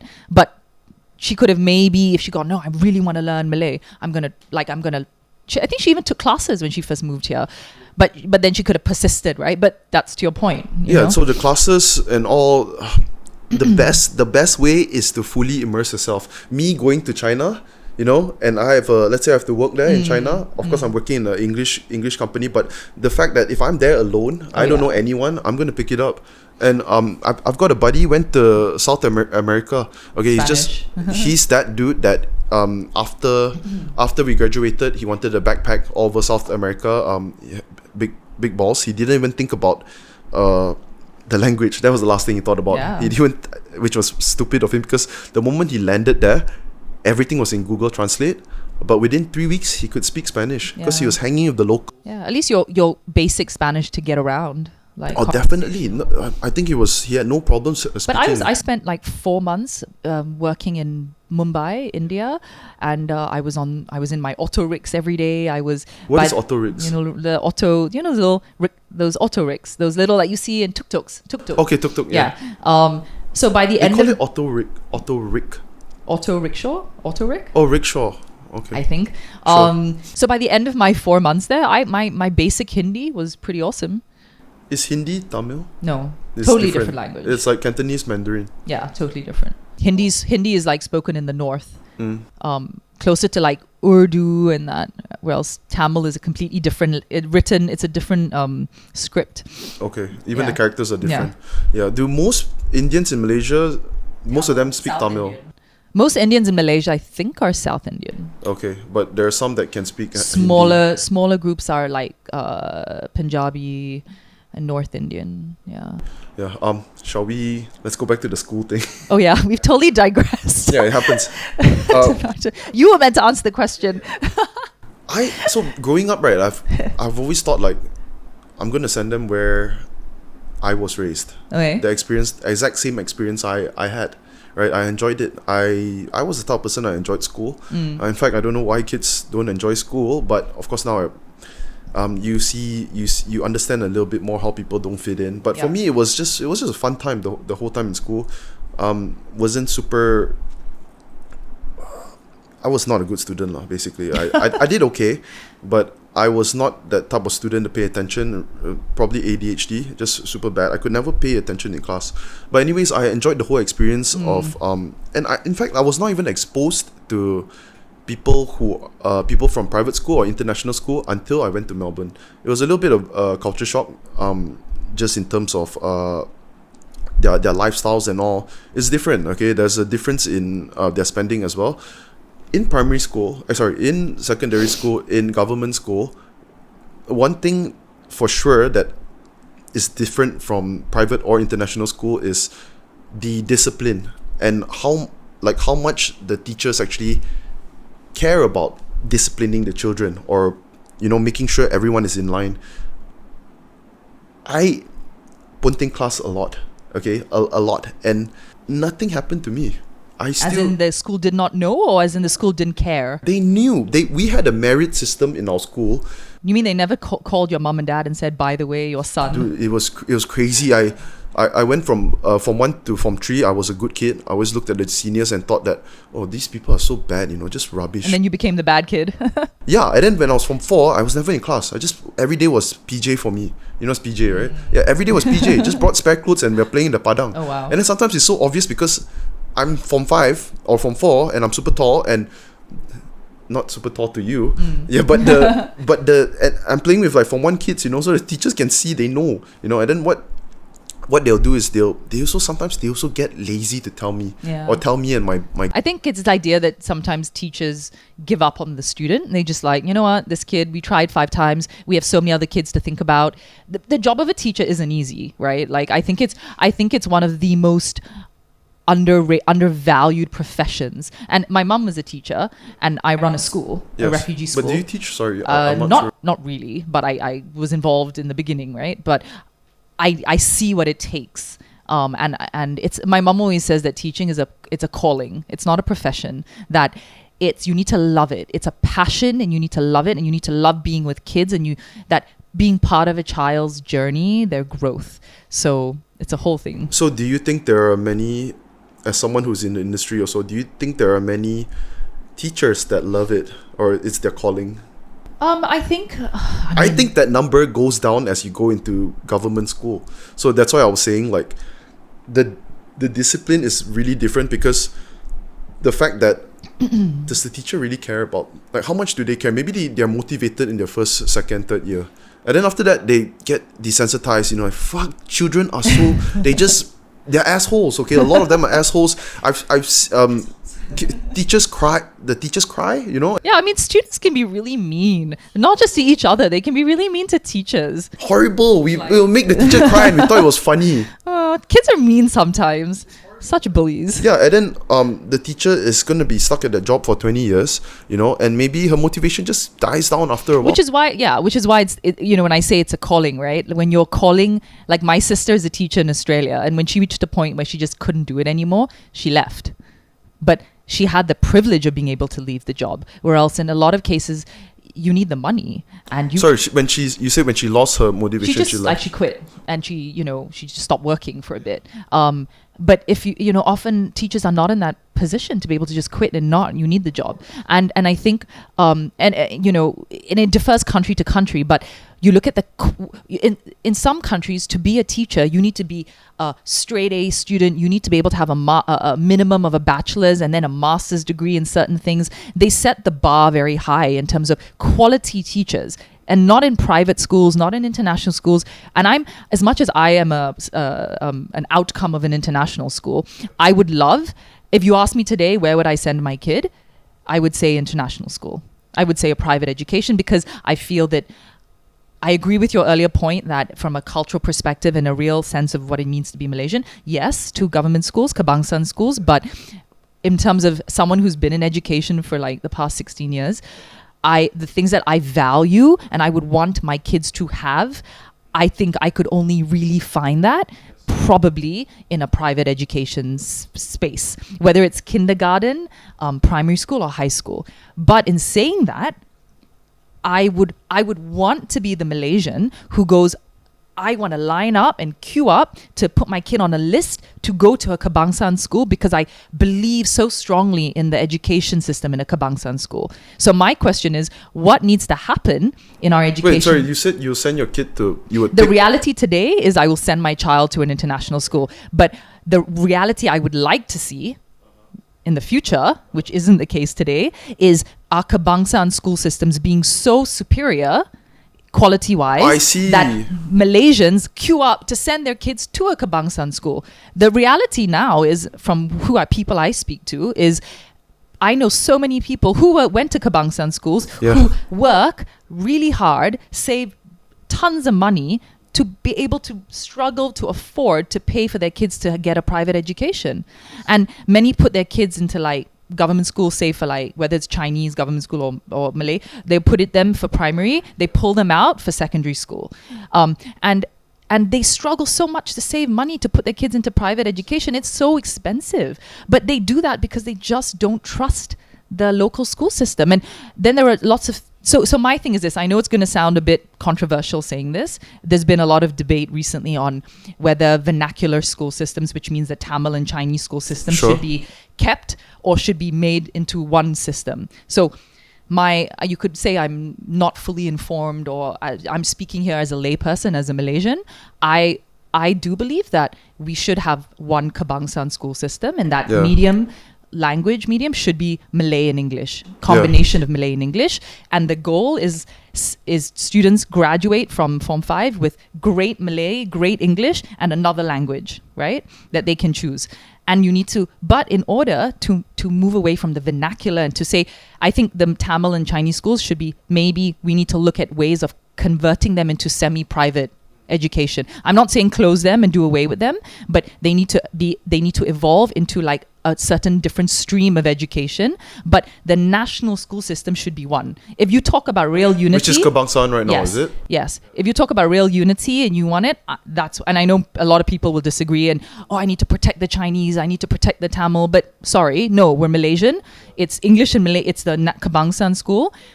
But you offer all the languages electives, Tamil, Mandarin, whatever it is. Yeah. You offer electives and you encourage everybody, regardless of whatever they are, race-wise, whatever, that to take a third language, right? And make the Kebangsaan school system so amazing, so fantastic, from infrastructure, all your facilities, the quality of your teachers, the curriculum. Make it so inclusive, there's so many biases and so many discriminatory things that go on in these schools, all these schools. Make it so inclusive that we all want to send our kids there. So you got to set the bar high. You got to aim high. Then you can also talk about moving away from vernacular schools. But if you want to, the conversation to me right now feels like, let's move away from the Tamil Mandarin schools, but we just keep the Kebangsaan. But when people look at the Kebangsaan right now, they don't look ideal. Yeah, they don't. They don't. There's so many problems with it. And if you're a minority, you don't feel that your minority, you don't feel you're necessarily protected or catered for. So that's my personal belief. And I would like to get to a point where I can be desperate to say, I want my kids to go to this school system. If you ask me, if that's where I am today. So my long story short is, in conclusion, today, I'm very fussy about education, like the way I would want my kids to be taught. I would pick the private schools thing. But it's not about just me. It's about every Malaysian, whether you're rich, whether you're poor, whether you're whatever, how much money you have, every Malaysian has the right to send their kid to get a quality education. And as someone who runs a refugee school, that's what we do. My opinion, I could have this opinion of, I have a refugee school, we educate refugee children in Malaysia, I'm going to give them a basic education, just like whatever lah. At least kasihan, at least they're in school, at least they get something. Sorry, that's not how I think. My thing is quality education. I want to give them the best teachers, the best curriculum that I can afford to give them, so that these refugee kids who are vulnerable, disadvantaged in life from wherever they came from to Malaysia, they can graduate from Fugee school, they can have confidence, they can have the academic brilliance, and they can have the dreams and ambition to go to university to get great jobs and to improve their lives. And that's the mindset we should have. I'm not going to say completely agree yet, but let me go point by point, because I know I kind of went off like whoosh.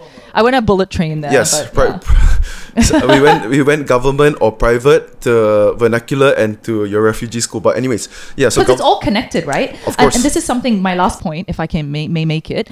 If you want to talk about education and anything for that matter, you have to come, I think, from a point of principle. When you come at it from a point of opinion, your opinion can change every day, right? Based on different factors. When you use a principle and you apply a principle to a subject matter, then whether I'm talking about Malaysians or whether I'm talking about refugees or stateless or whoever, I apply the same principle. And that's a really important point to make. Because right now, we seem to have, if you're Malaysian, you're here. If you're this, you're here. If you're this, you're here. And I just think that's unfair. As someone who works in the education space for the marginalized in this country. Okay. Yeah. I was saying earlier as well, growing up, I always thought about, I want my children to have the exact same experience as myself, go to Sekolah Kebangsaan, right? Because I had a great time, and I think it would be great for them to mix.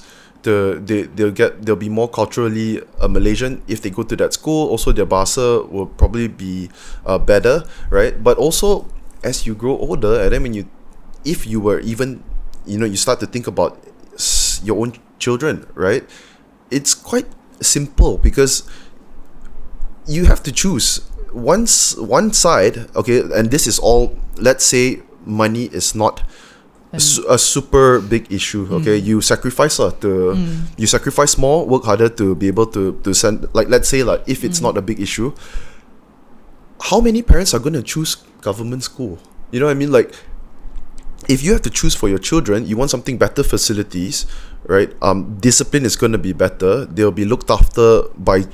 Would you say that the teachers there are more motivated, than a government school? In private institutions? Possibly, yes. Possibly. I mean, there's a lot more controls. The principal has a vision. You know, the people that they hire, the way they train them, how much they pay them. There's a lot of factors, right? Maybe they've got even harder parents on their ass, you know. And the parents are going, I'm paying a shit ton of money to put you in this school. Yes. And you also look at the nature of the way the education is, right? There's so many different approaches to education.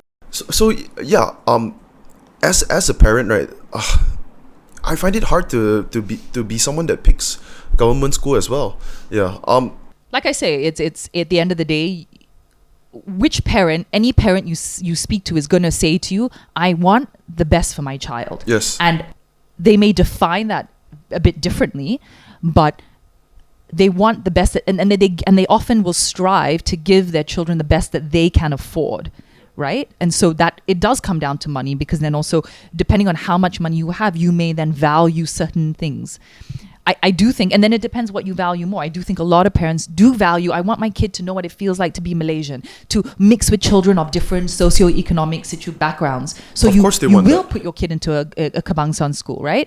But then often they may at a certain point pull them out and put them into private. So it really depends. I don't think there's a one solution fits all. I wouldn't say there's a best solution. My thing is that for me, from an education perspective, I think everybody, no matter who you are, should always strive for the best quality education. And I don't think about the super smart kids. If you take a smart kid, you can put them in a shitty school. They will still be straight A students. Of course. They will still strive and get into top universities. Yeah. But I'm looking for the chunk in the middle, the majority of children that are average students. They may not get the best parent support at home. Parents don't motivate them to yes, you can be a doctor, a lawyer, a teacher. And they will be whatever in class. There's no motivation to study. I'm looking at this chunk of kids that what kind of support do these bulk of children need? Because as a country, when you talk about development, I'm not talking about the top kids. I'm talking about this chunk. What do they need to survive? How do I get this big chunk? Because these are the ones that are going to be graduating en masse and going into the job sector.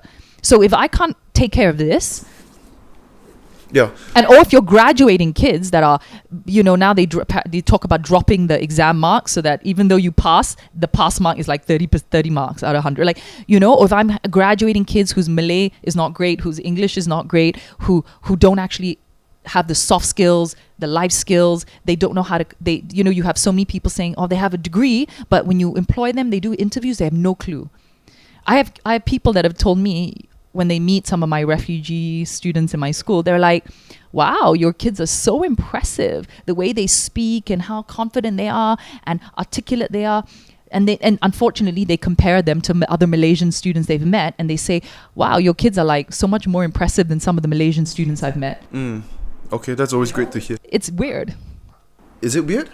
It's weird for them to say it. It's not weird for you because you understand what's going on. I understand what's going on. I know the amount of effort we put in as a school to help motivate these children and to give them the best. I want to know about Fugee as well, but after this. Yeah, so for vernacular schools, you were saying that it should just be a one school system, which is what most of all countries that's what they do. Just one school system. There's no vernacular schools.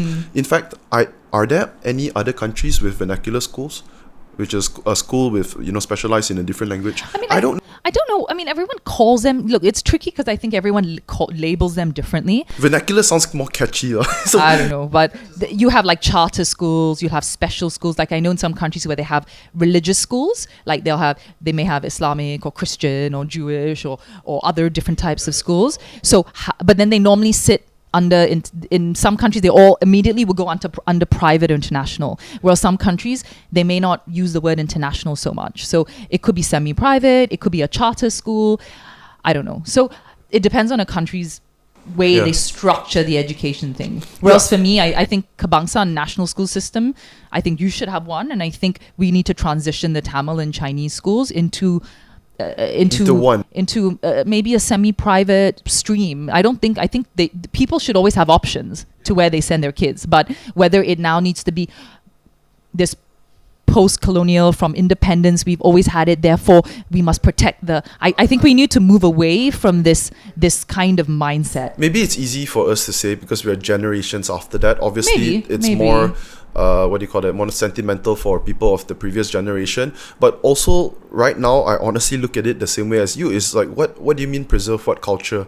Preserving what, like, if you're of Chinese, right, you grow up in a Chinese family, you're surrounded by Chinese people, your culture can be preserved elsewhere. It doesn't have to be school, right? In fact, I think it's more, you should have a one school system because it does create like it's unity.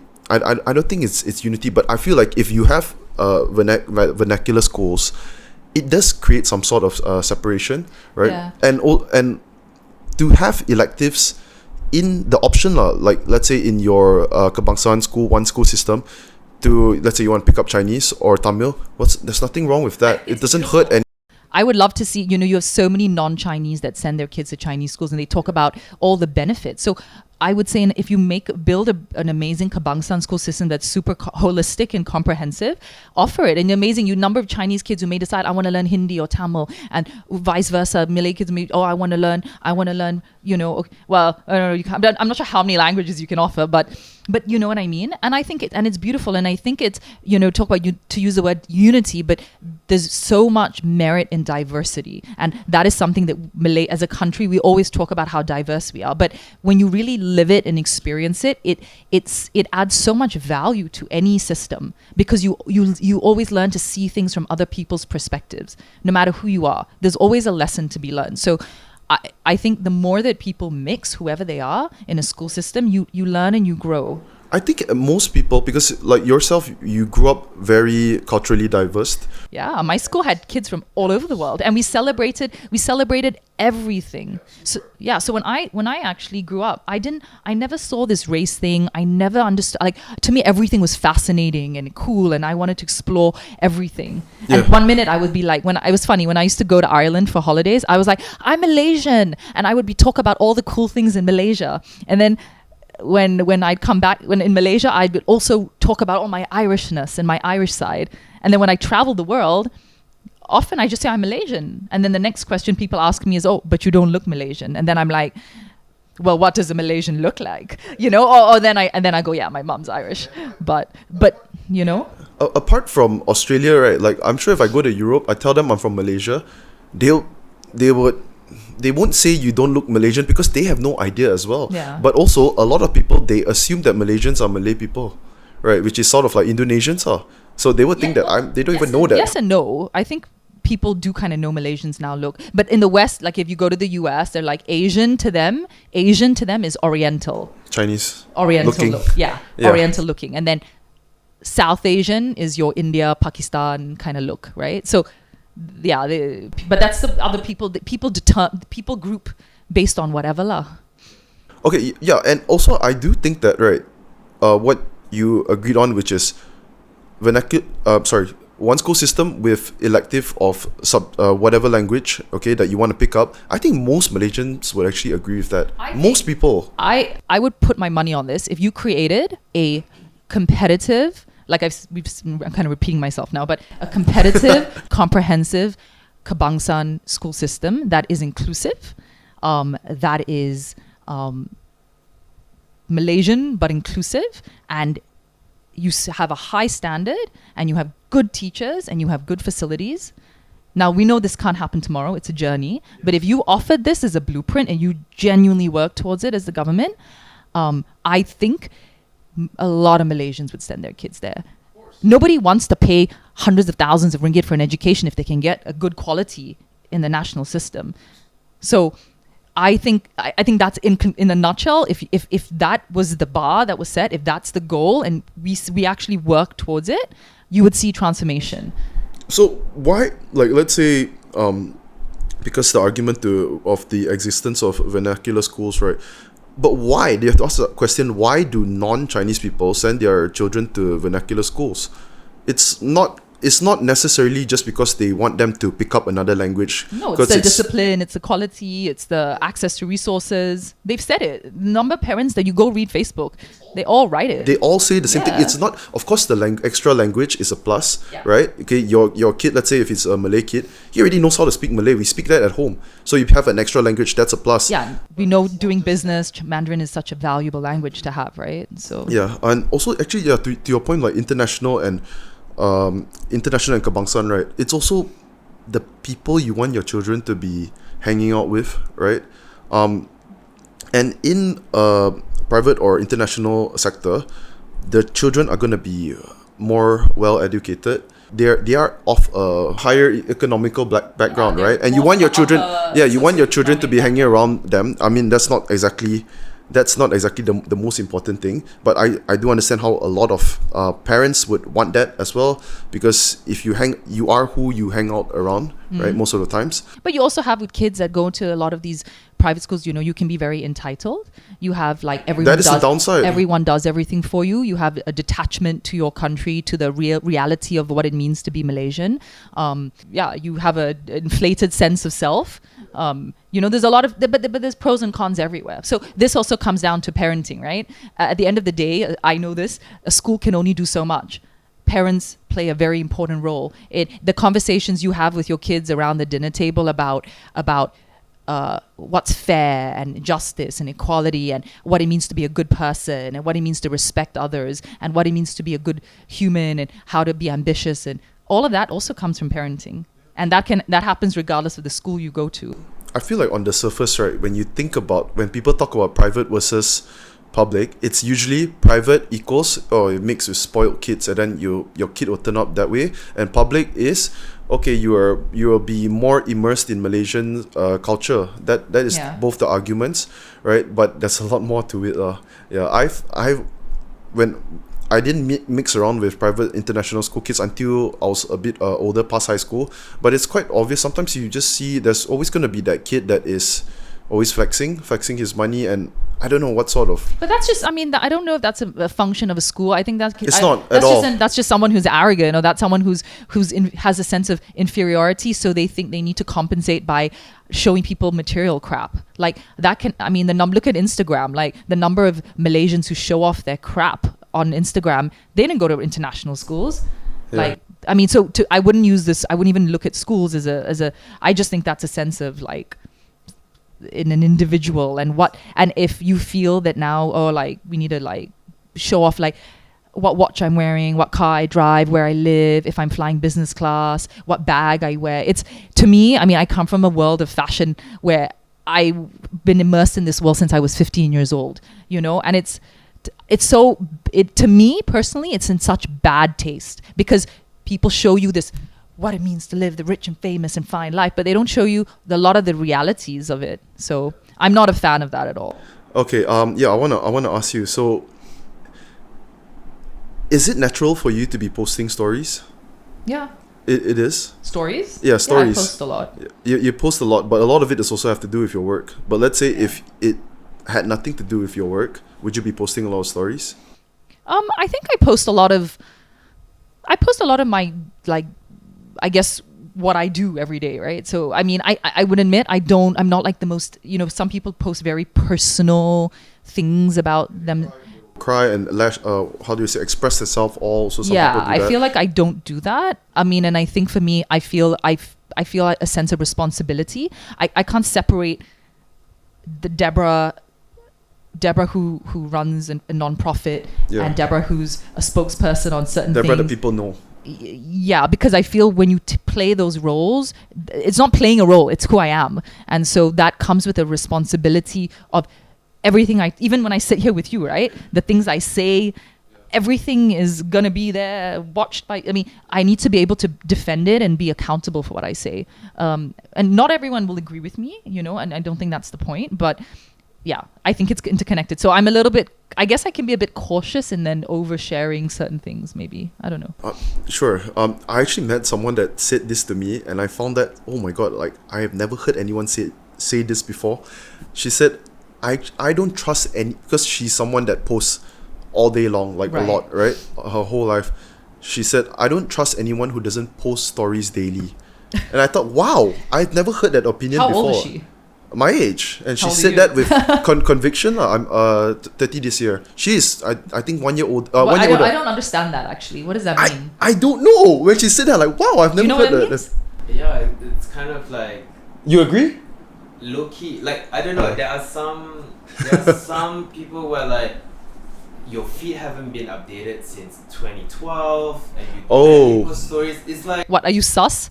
But like, what do you mean? I don't get No, it. you see, yeah, okay, see, I don't understand. She's judging someone based on them not posting on not them showing what is happening in their life to the rest of the world, who a lot of people you definitely do not give a fuck about, but you know, she's saying that you have to show all these people. Why?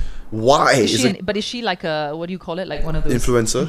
blogger, whatever. not really. but is she expecting everyone to post just as much as her, or it's just the people that don't post at all that she does not trust? I think she just like maybe one day you post like 3 stories of like, hey, I had lunch, I'm with my friends, or whatever you do lah, like something like that. So when I heard that opinion, I'm like, wow, I've never. And she's not trying to make a hot take, you know, that's her genuine opinion, and it's not hard to think that, because that's how she is. She also does that.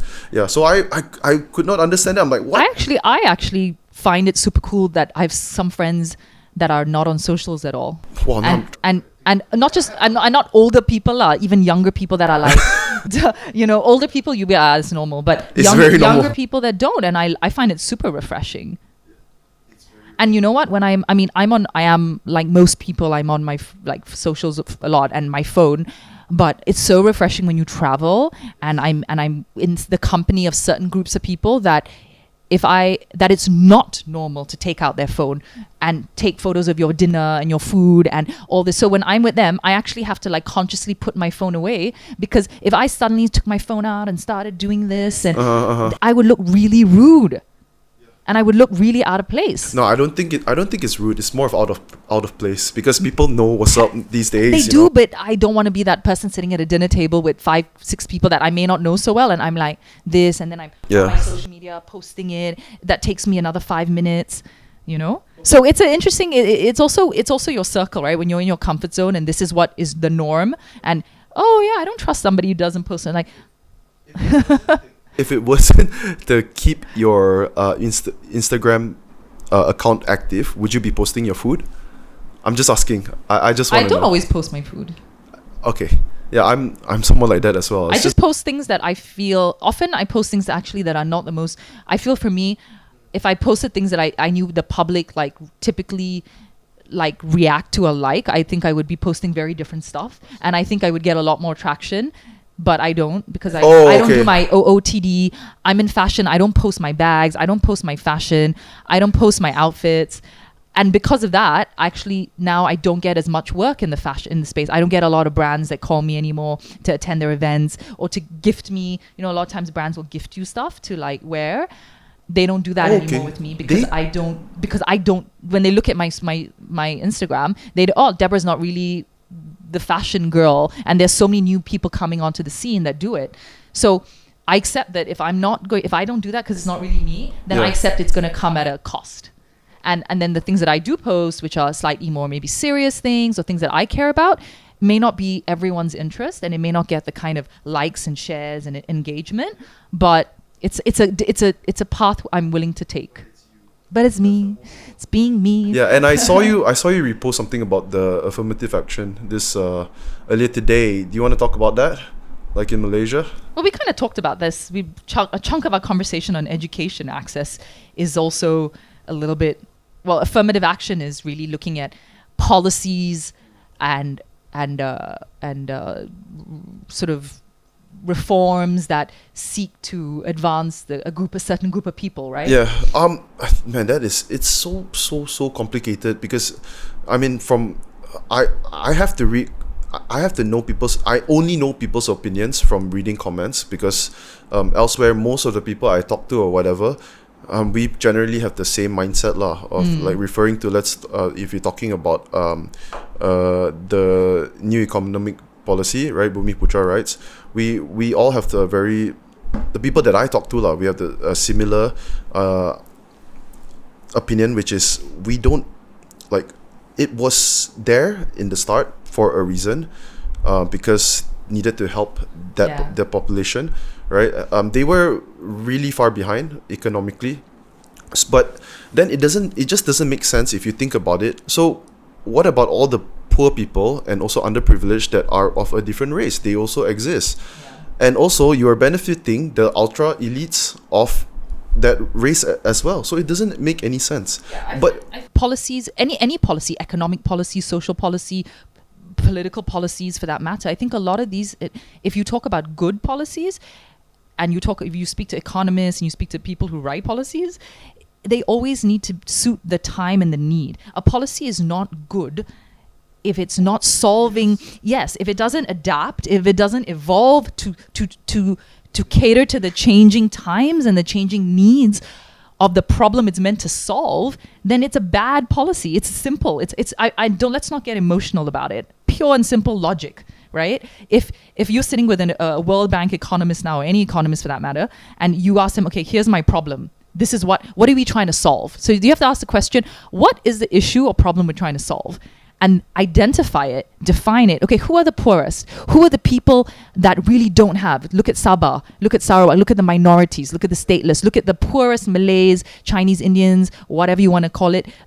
And then how do we support these communities get a step up, right? And then it's a dynamic offering that really helps solve these problems. And then you can track it every year. Every 5 years, every decade, you can track and adapt.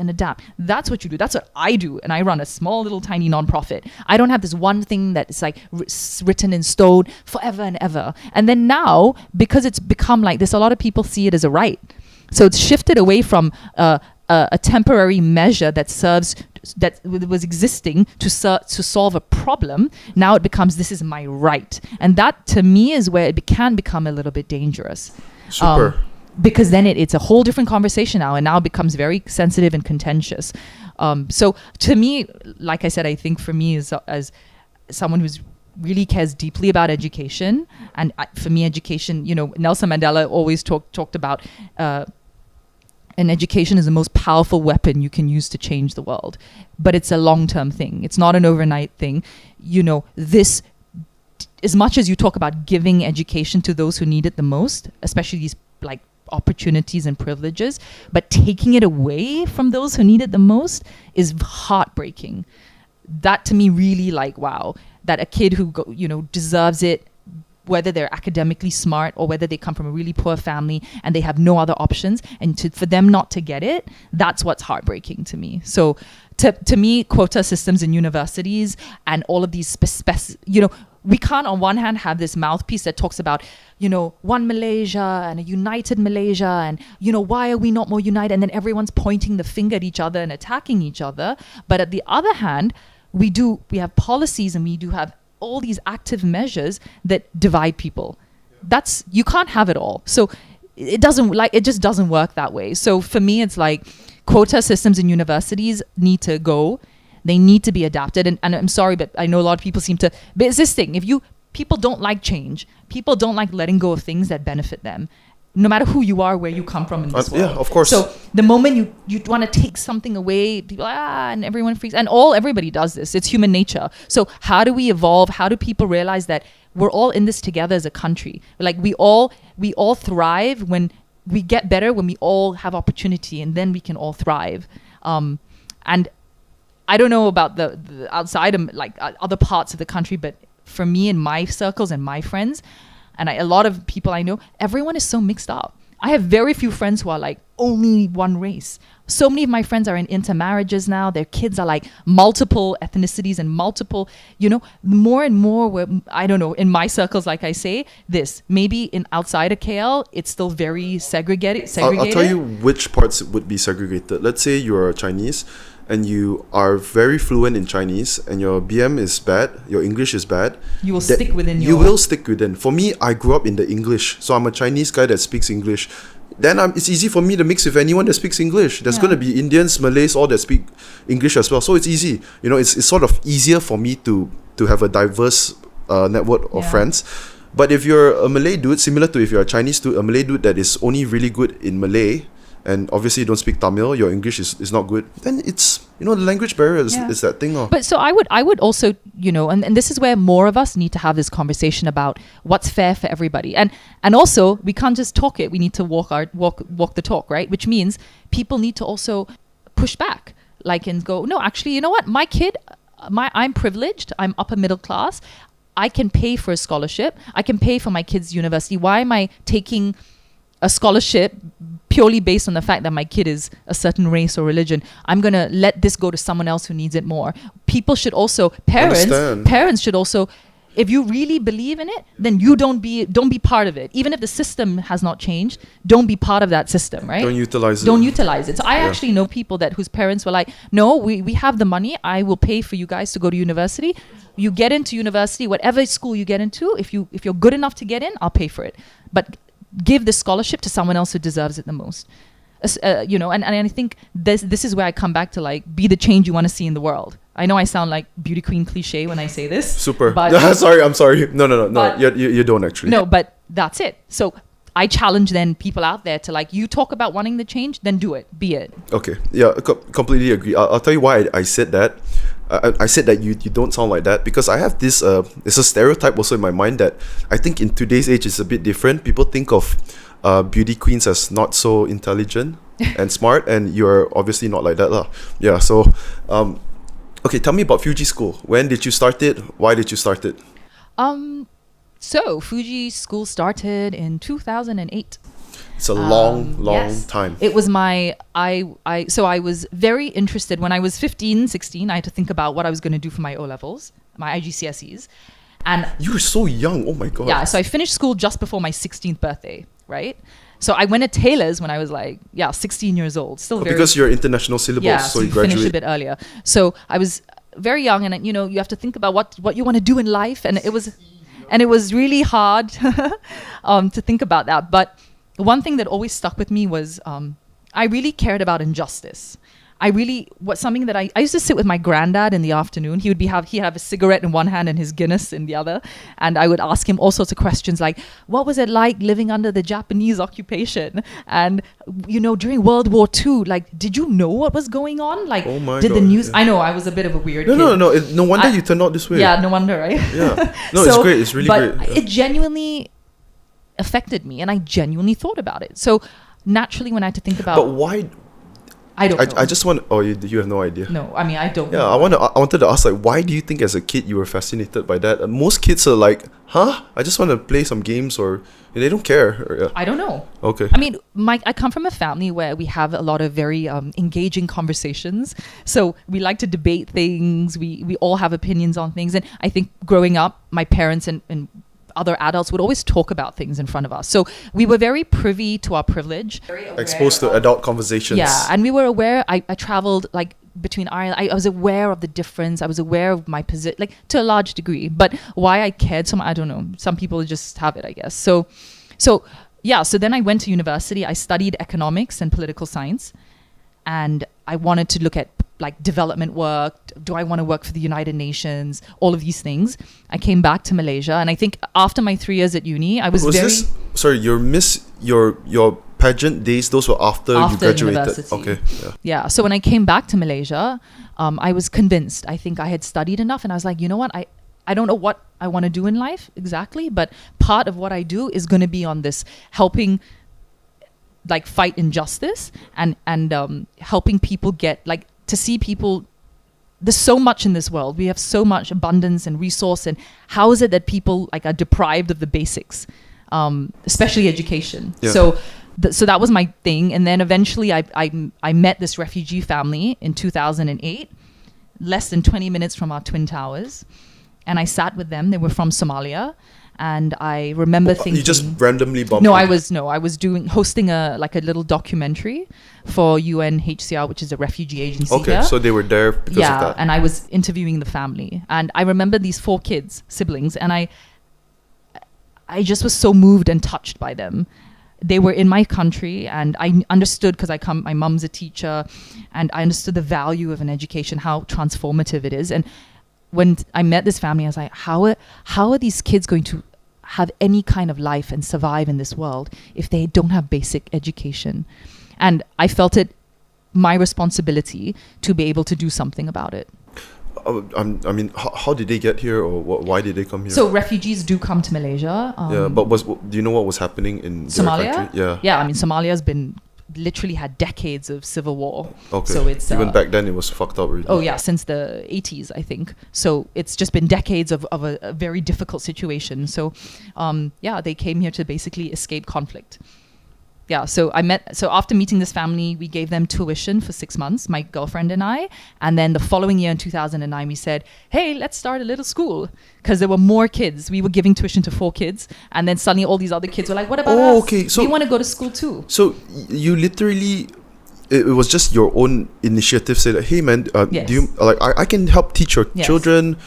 It started off with that. How old were they at that time, Like- the children? 5, kindergarten? No, like older, like 8, 10, 11. Okay, so Yeah. teach them, what did you teach them? Like we taught basic? them math and English. Okay, yeah. English, most important to Yeah. be able to live. Yeah. And it's not even, you know, an education it goes way beyond academics, actually. It goes so much, it's a sense of identity, it's a sense of belonging, it's a sense that someone cares about me, building your confidence as a person, especially when you're in a country where you're a refugee, you don't speak the language, nobody really wants you here.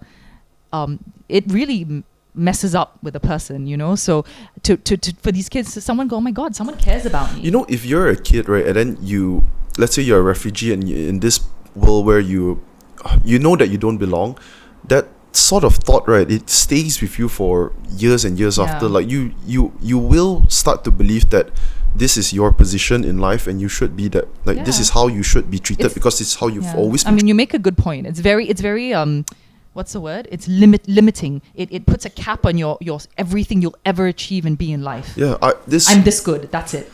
Yeah, this is and it's for everybody, huh? It is. This is a bit. It is related, actually. So remember we were talking about soft white underbelly. Yeah. So I was listening to the creator Mark Laita. He was talking about this.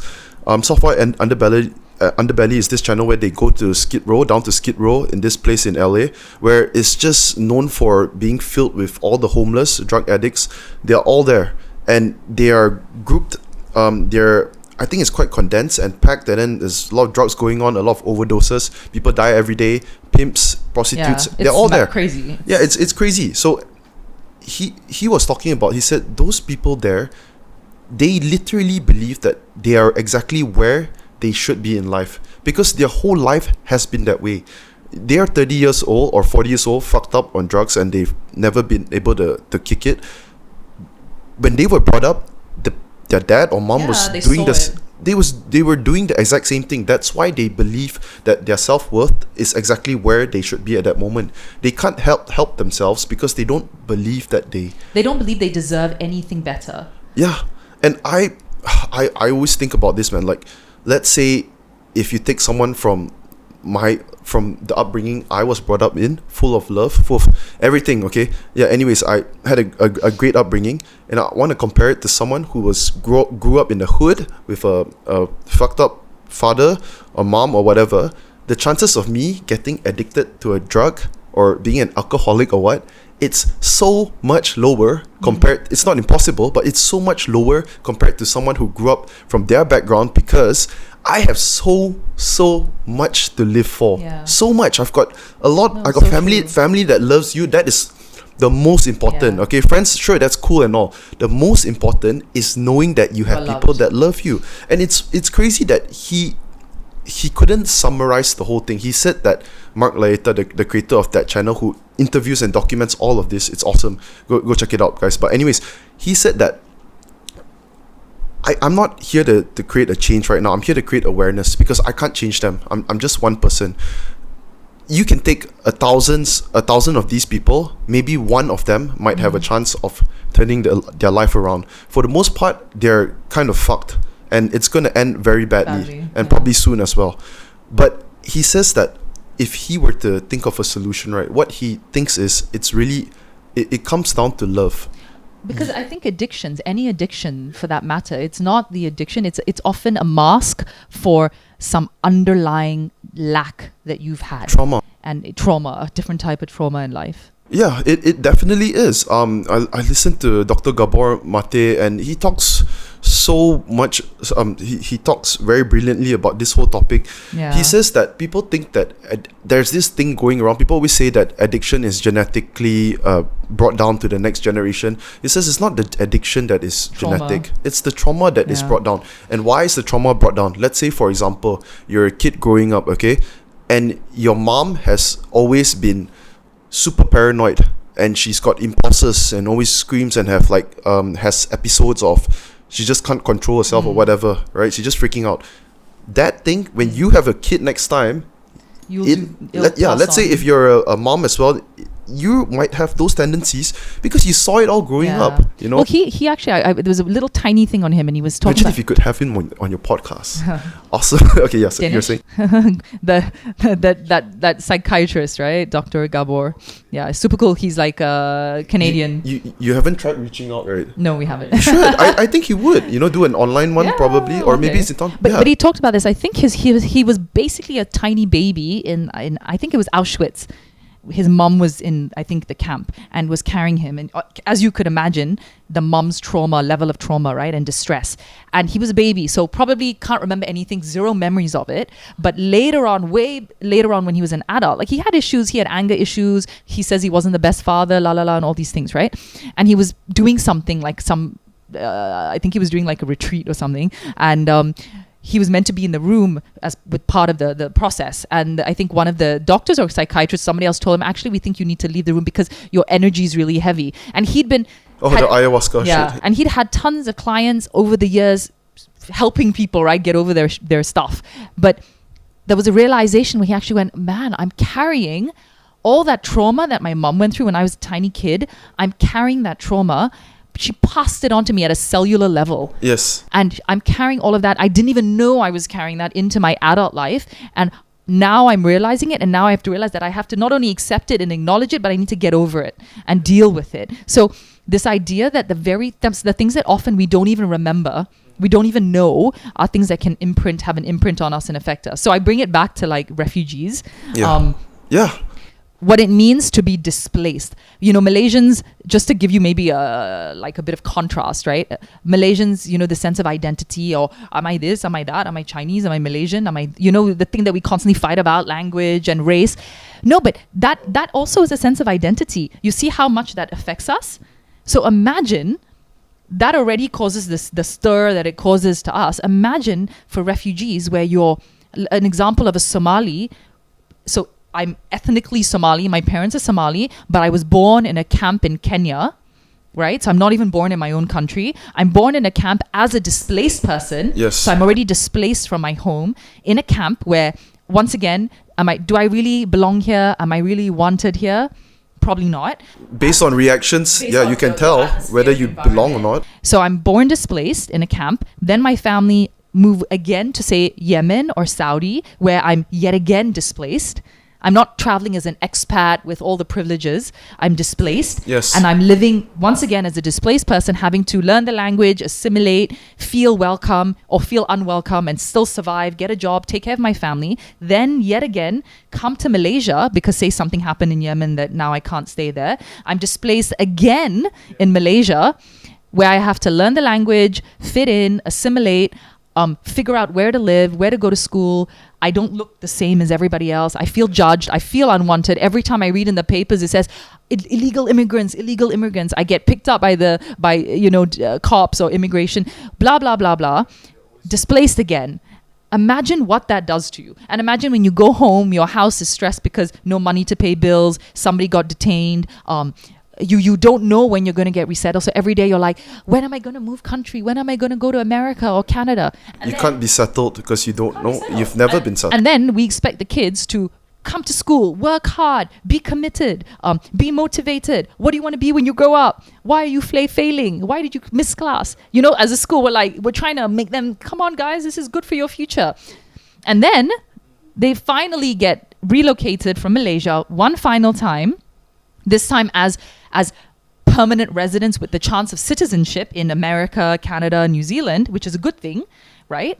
But it's displacement yet again. Now they're in another country. It's got winter. They've got snow. They have to learn, not usually English, so it's fine. They've got to learn a whole new culture. They have to fit in again and now get jobs and blah, blah, blah. Of course, it's a good thing because they are given full rights and access. But whoa, imagine that kind of life. Imagine the kind of pressure that it puts on a kid. The thing is, it's hard to imagine. It's hard to imagine because unless you go through something like that, that's why I give you a little bit of an example with like the Malaysian identity. You know how with such small problems, we can already get into arguments and debates about what it means to be Malaysian.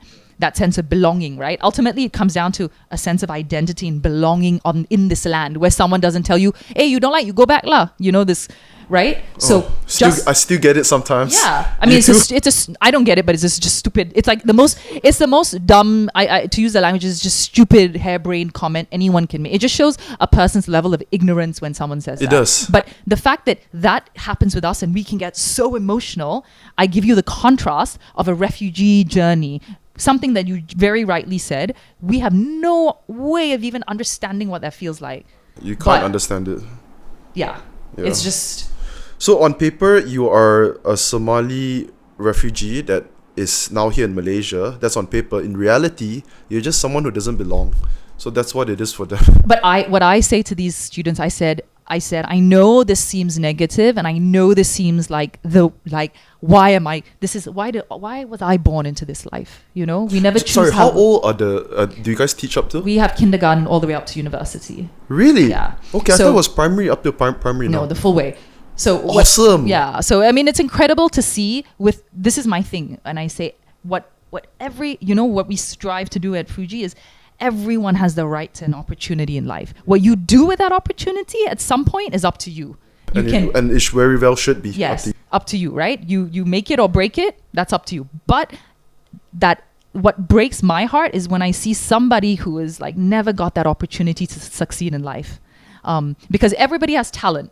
Everyone has something they can bring to the table, but they don't have opportunity. And so for me, it's incredible to see when people get that opportunity, what they can achieve, and yeah. What that kid that you taught, that first Somali kid that you gave tuition to, how old is he right now? So one of them, his name's Ahmed. He is, he's like probably mid-20s now.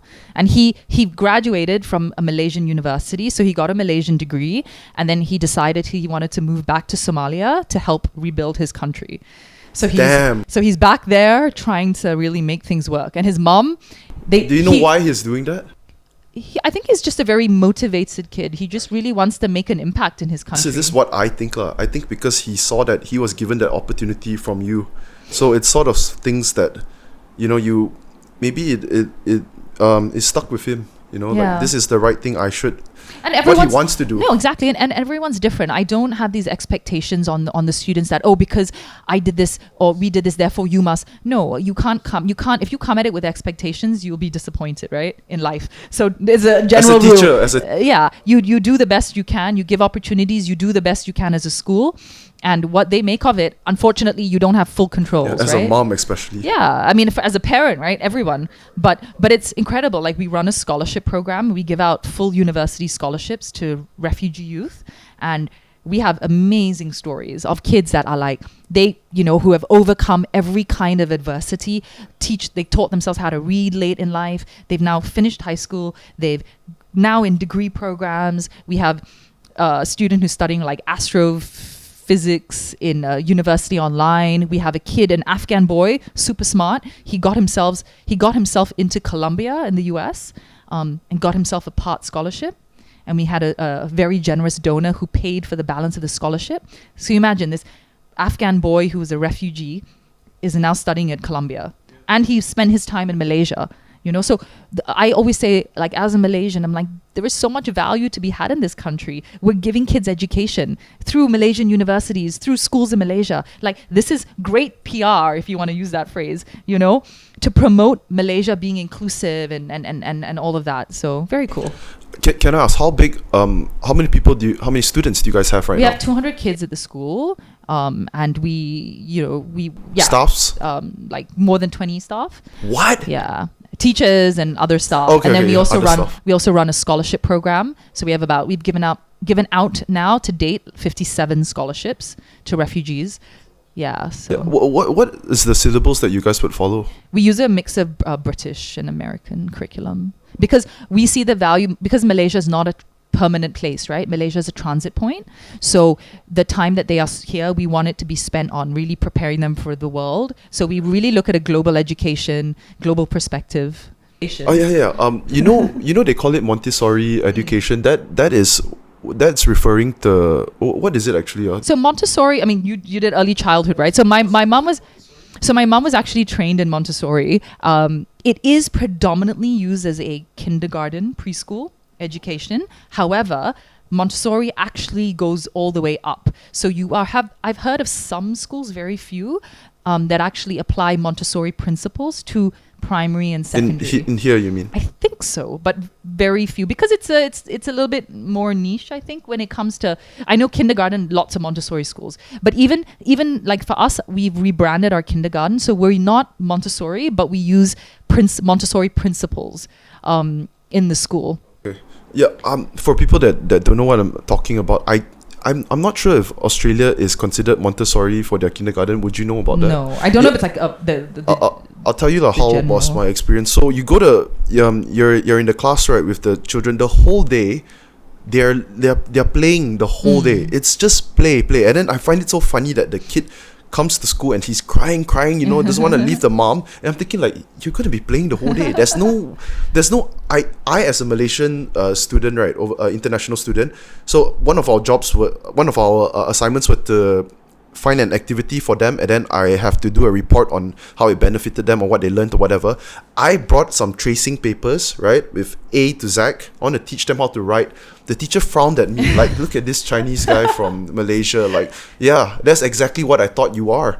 So she told me, like, they don't need to be learning this. They can learn all this. They have all the time to learn this once they reach primary school. The only thing that they should be focusing on is learning how to socialize and be a part of this society, like learn how to so it's hugely valuable, like learning basically the idea of learning through play. And when you look at a lot of the Montessori, you think it's just they're just playing, but actually they're not. The way that they have to put things back, they have to take things out, you're learning so many soft skills and life skills that are the foundation, the building blocks for what's to come later. But they do later on, they're like certain Montessori, they count. There's ways that they learn how to count, how they develop their motor skills, or how they hold objects and things like that. But yeah, it's incredible, the approach, and you see you can compare the child that has a certain kind of kindergarten I guess education versus like other kids, and it's incredible. Like in here. Incredible. You treat kids, because a lot of times you treat them as like, you are like a child, you don't know anything, let me control you, tell you what to do, I'll tell you right and wrong, I'll scold you. Yeah, and you want to play? You play so much, you need to learn and be disciplined. Yeah, so it's a very different thing so when different. The amount is so much like knowledge out there on like how children when they play and they express themselves, they're learning about themselves so much more, and how later on in life it all plays a part. Like storytelling, creative, all of these things are like far more valuable. Okay. So for example, right, 3-4 years old, we have a show and tell in class. The kids are fighting. They want to be the first to go in front of class and present their whatever toy they brought from home. I was in school when I was in standard 4, standard 5. That was the first time I had to do a presentation.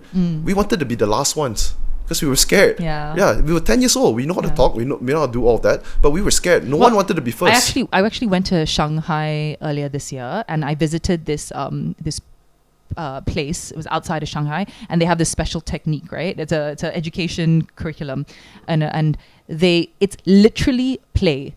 Like and it's uninterrupted play, which means the teachers do not get involved. No, unless the child's like tearing another child's hair. Another child, yeah. Then they get involved. Otherwise, they literally observe.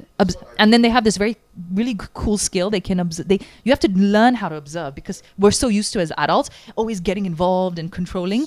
So step out and observe. So it was interesting. I watched this thing where the kids, basically when they play, the teachers record them playing, right? And then after they play, the teachers pick 1 or 2 videos and show the videos to the kids. So one of the ones I saw was it like oh, water. So, you know, water coming out of a hose. When it comes out, it looks like it takes the shape of the hose. And then it's like going in a circle when you do that. And then when it lands on a leaf or when you put it in a bucket. So then the teacher played the video and then asked the kids to discuss it. Absolutely no. She didn't give them any bits of information. She said, discuss it. So one kid came out, took the mic and went, oh, I think water is round. Right? And then another kid goes, I think water takes the shape of anything it is in. And then water is white and shiny, like, because it was on the leaf and it was like, looked like a diamond. So it was so fascinating to hear.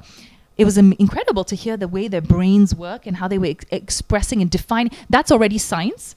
It's already like elements of like, I don't know, physics, chemistry.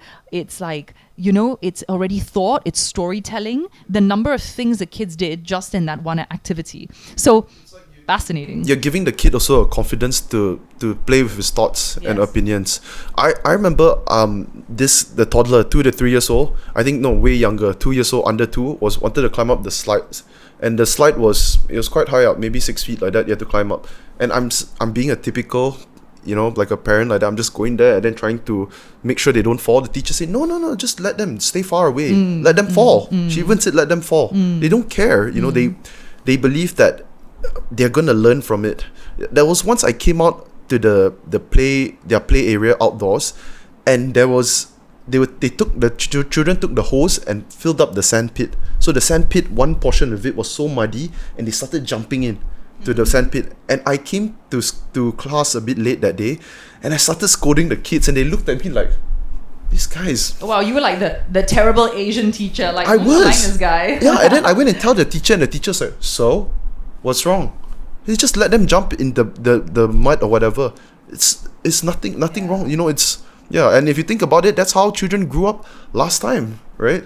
Before our time. And also this thing with parenting, right? Like, if I witnessed this as well. Parents, without knowing it, they put their likes, dislikes, trauma, they impart it onto their kids. So the parent that hates eating tomatoes and vegetables often puts that onto their child. The parent that's super picky with this and this and this and super paranoid and cautious tends to make their child that. Trauma being brought down. You pass on things even without realizing it. Of course. So that parenting is like, yeah, man, it's like, wow. That's like probably the hardest job. But anyways. Yeah, do you want to have kids? Just a yes or no? Yes, maybe. Out of left field, but sure. Okay, we're gonna wrap now already. On that note. When I worked with the kids, right, I would see my friends, they, after the first week, they're cute and all. Second week, they just like, oh, fuck these kids, man. No, and honestly, in my little teeny weeny experience I wouldn't even call myself a teacher because I never really taught a class, right? But I have like full respect for teachers. Even now when I'm in school, sometimes after I'm in a class for a bit, I'm like, whoa, I could never do this. I have like full respect for teachers, the time they spend with like kids for like most of the day. Being understanding. Tolerating, understanding, building lives, the role that they play, for better or for worse, right? So teachers can make or break a kid's love for learning. And also the fact that kids, you know, when you said earlier in the beginning, you said, oh, I was like never really focused in class. I was like ADHD or something. But that, I remember so many kids in my school that really struggled in school because the system didn't work for them. And I think of this image. It's an image of like a tree and all these animals. There's a snake, there's a bird, there's a giraffe, there's an elephant, there's a crocodile. And the game is first one to the top wins. So how is a snake going to get to the top of the tree? I see. How is a crocodile going to get to the top of the tree? How is a turtle? How's a bird? Maybe how is a giraffe? So that shows you how unfair and unequal our education system is. It is. It wasn't made for everybody. It was made for the kid who sits in a class. I don't know which kid sits in a class and listens to a teacher talk at them the whole day. And not everyone learns. Some are oral learn, some learn visually, some learn by writing. So everyone is different, and it's sad that the system over all these years hasn't changed very much to be able to adapt to how children need to learn. Yeah, it's not just here in Malaysia. No, this is not a Malaysian thing. This is a global thing. and the amount of resource that it takes to transform our education is a big thing. But that commitment to changing it, right? Because it involves a lot of effort. But I think it can be done, and I think you need to have I think you need to start, right? It's a gradual process. Because I feel so many kids never reach their full potential because of that. The system doesn't support their success. Yeah, of course. There's that whole thing about the kids in America taking Adderall just because they can't focus in class. Yeah. But yeah, they are kids, man. They're not supposed to be sitting still the whole time. Yeah. And if you didn't sit still and learn, you were a bad kid. You were like a good for nothing, useless. Oh, you're gonna fail. You thought you were useless. Yeah. I think I have ADHD, but now as I'm older, I definitely think so. I just have no, I'm the type, I can't memorize shit. It takes me a long time. Study Sejarah, I have to read it 10 times. My buddy can read it 4 times and he gets it.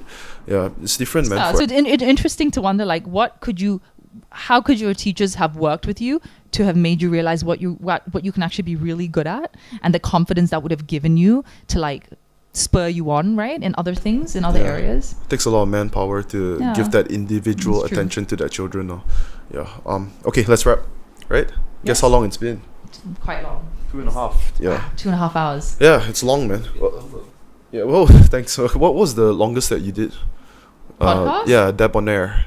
Subscribe to Deb On Air, guys. Deborah's podcast. Yeah, so we've done 8 episodes, and we've had the likes of Chef Wan, we've had Dr. Amir from Maiden, Nicole David. So Space Dollar, some really cool people. I mean, the pre-recorded ones that we've done, I think was Chef Wan the longest.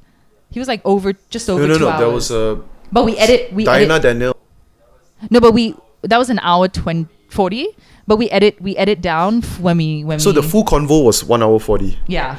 Okay. But then we kind of. Got you. Yeah. I used to do that last time. Do you not do it now?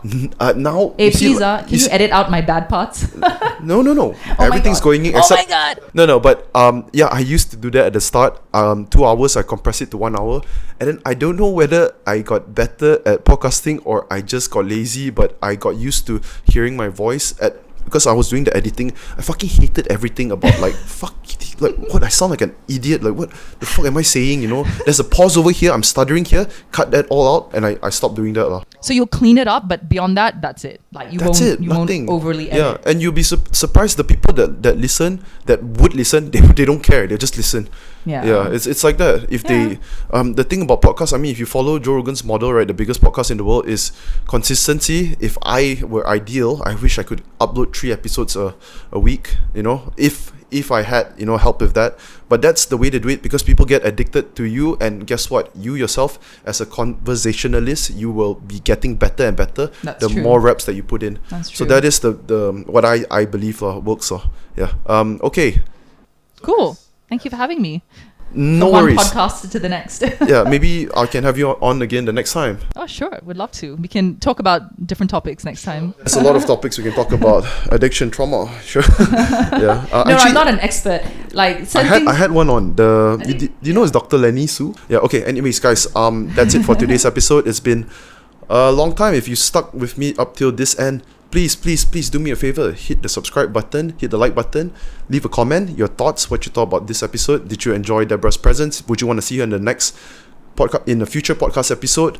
And leave suggestions who you want to see on other podcast episodes, other guests, and give Deborah Henry a follow. Deb On Air, that's the name of her podcast. Check it out on YouTube, all streaming platforms, on Spotify, Apple Music, whatever. And we will see you guys in the next episode. Give it up for Deborah. Thank you. Thanks, Brian. Thanks. My homies, I'm missing my oldies, my brothers, my cronies. We all went to court, but before only courts that we knew were the ones where we were shooting 3 selling Kobe. To a legend, rest in peace to the old me, rest in peace to my brothers, rest in peace to my whole team. The oldest, I'm missing my shawty.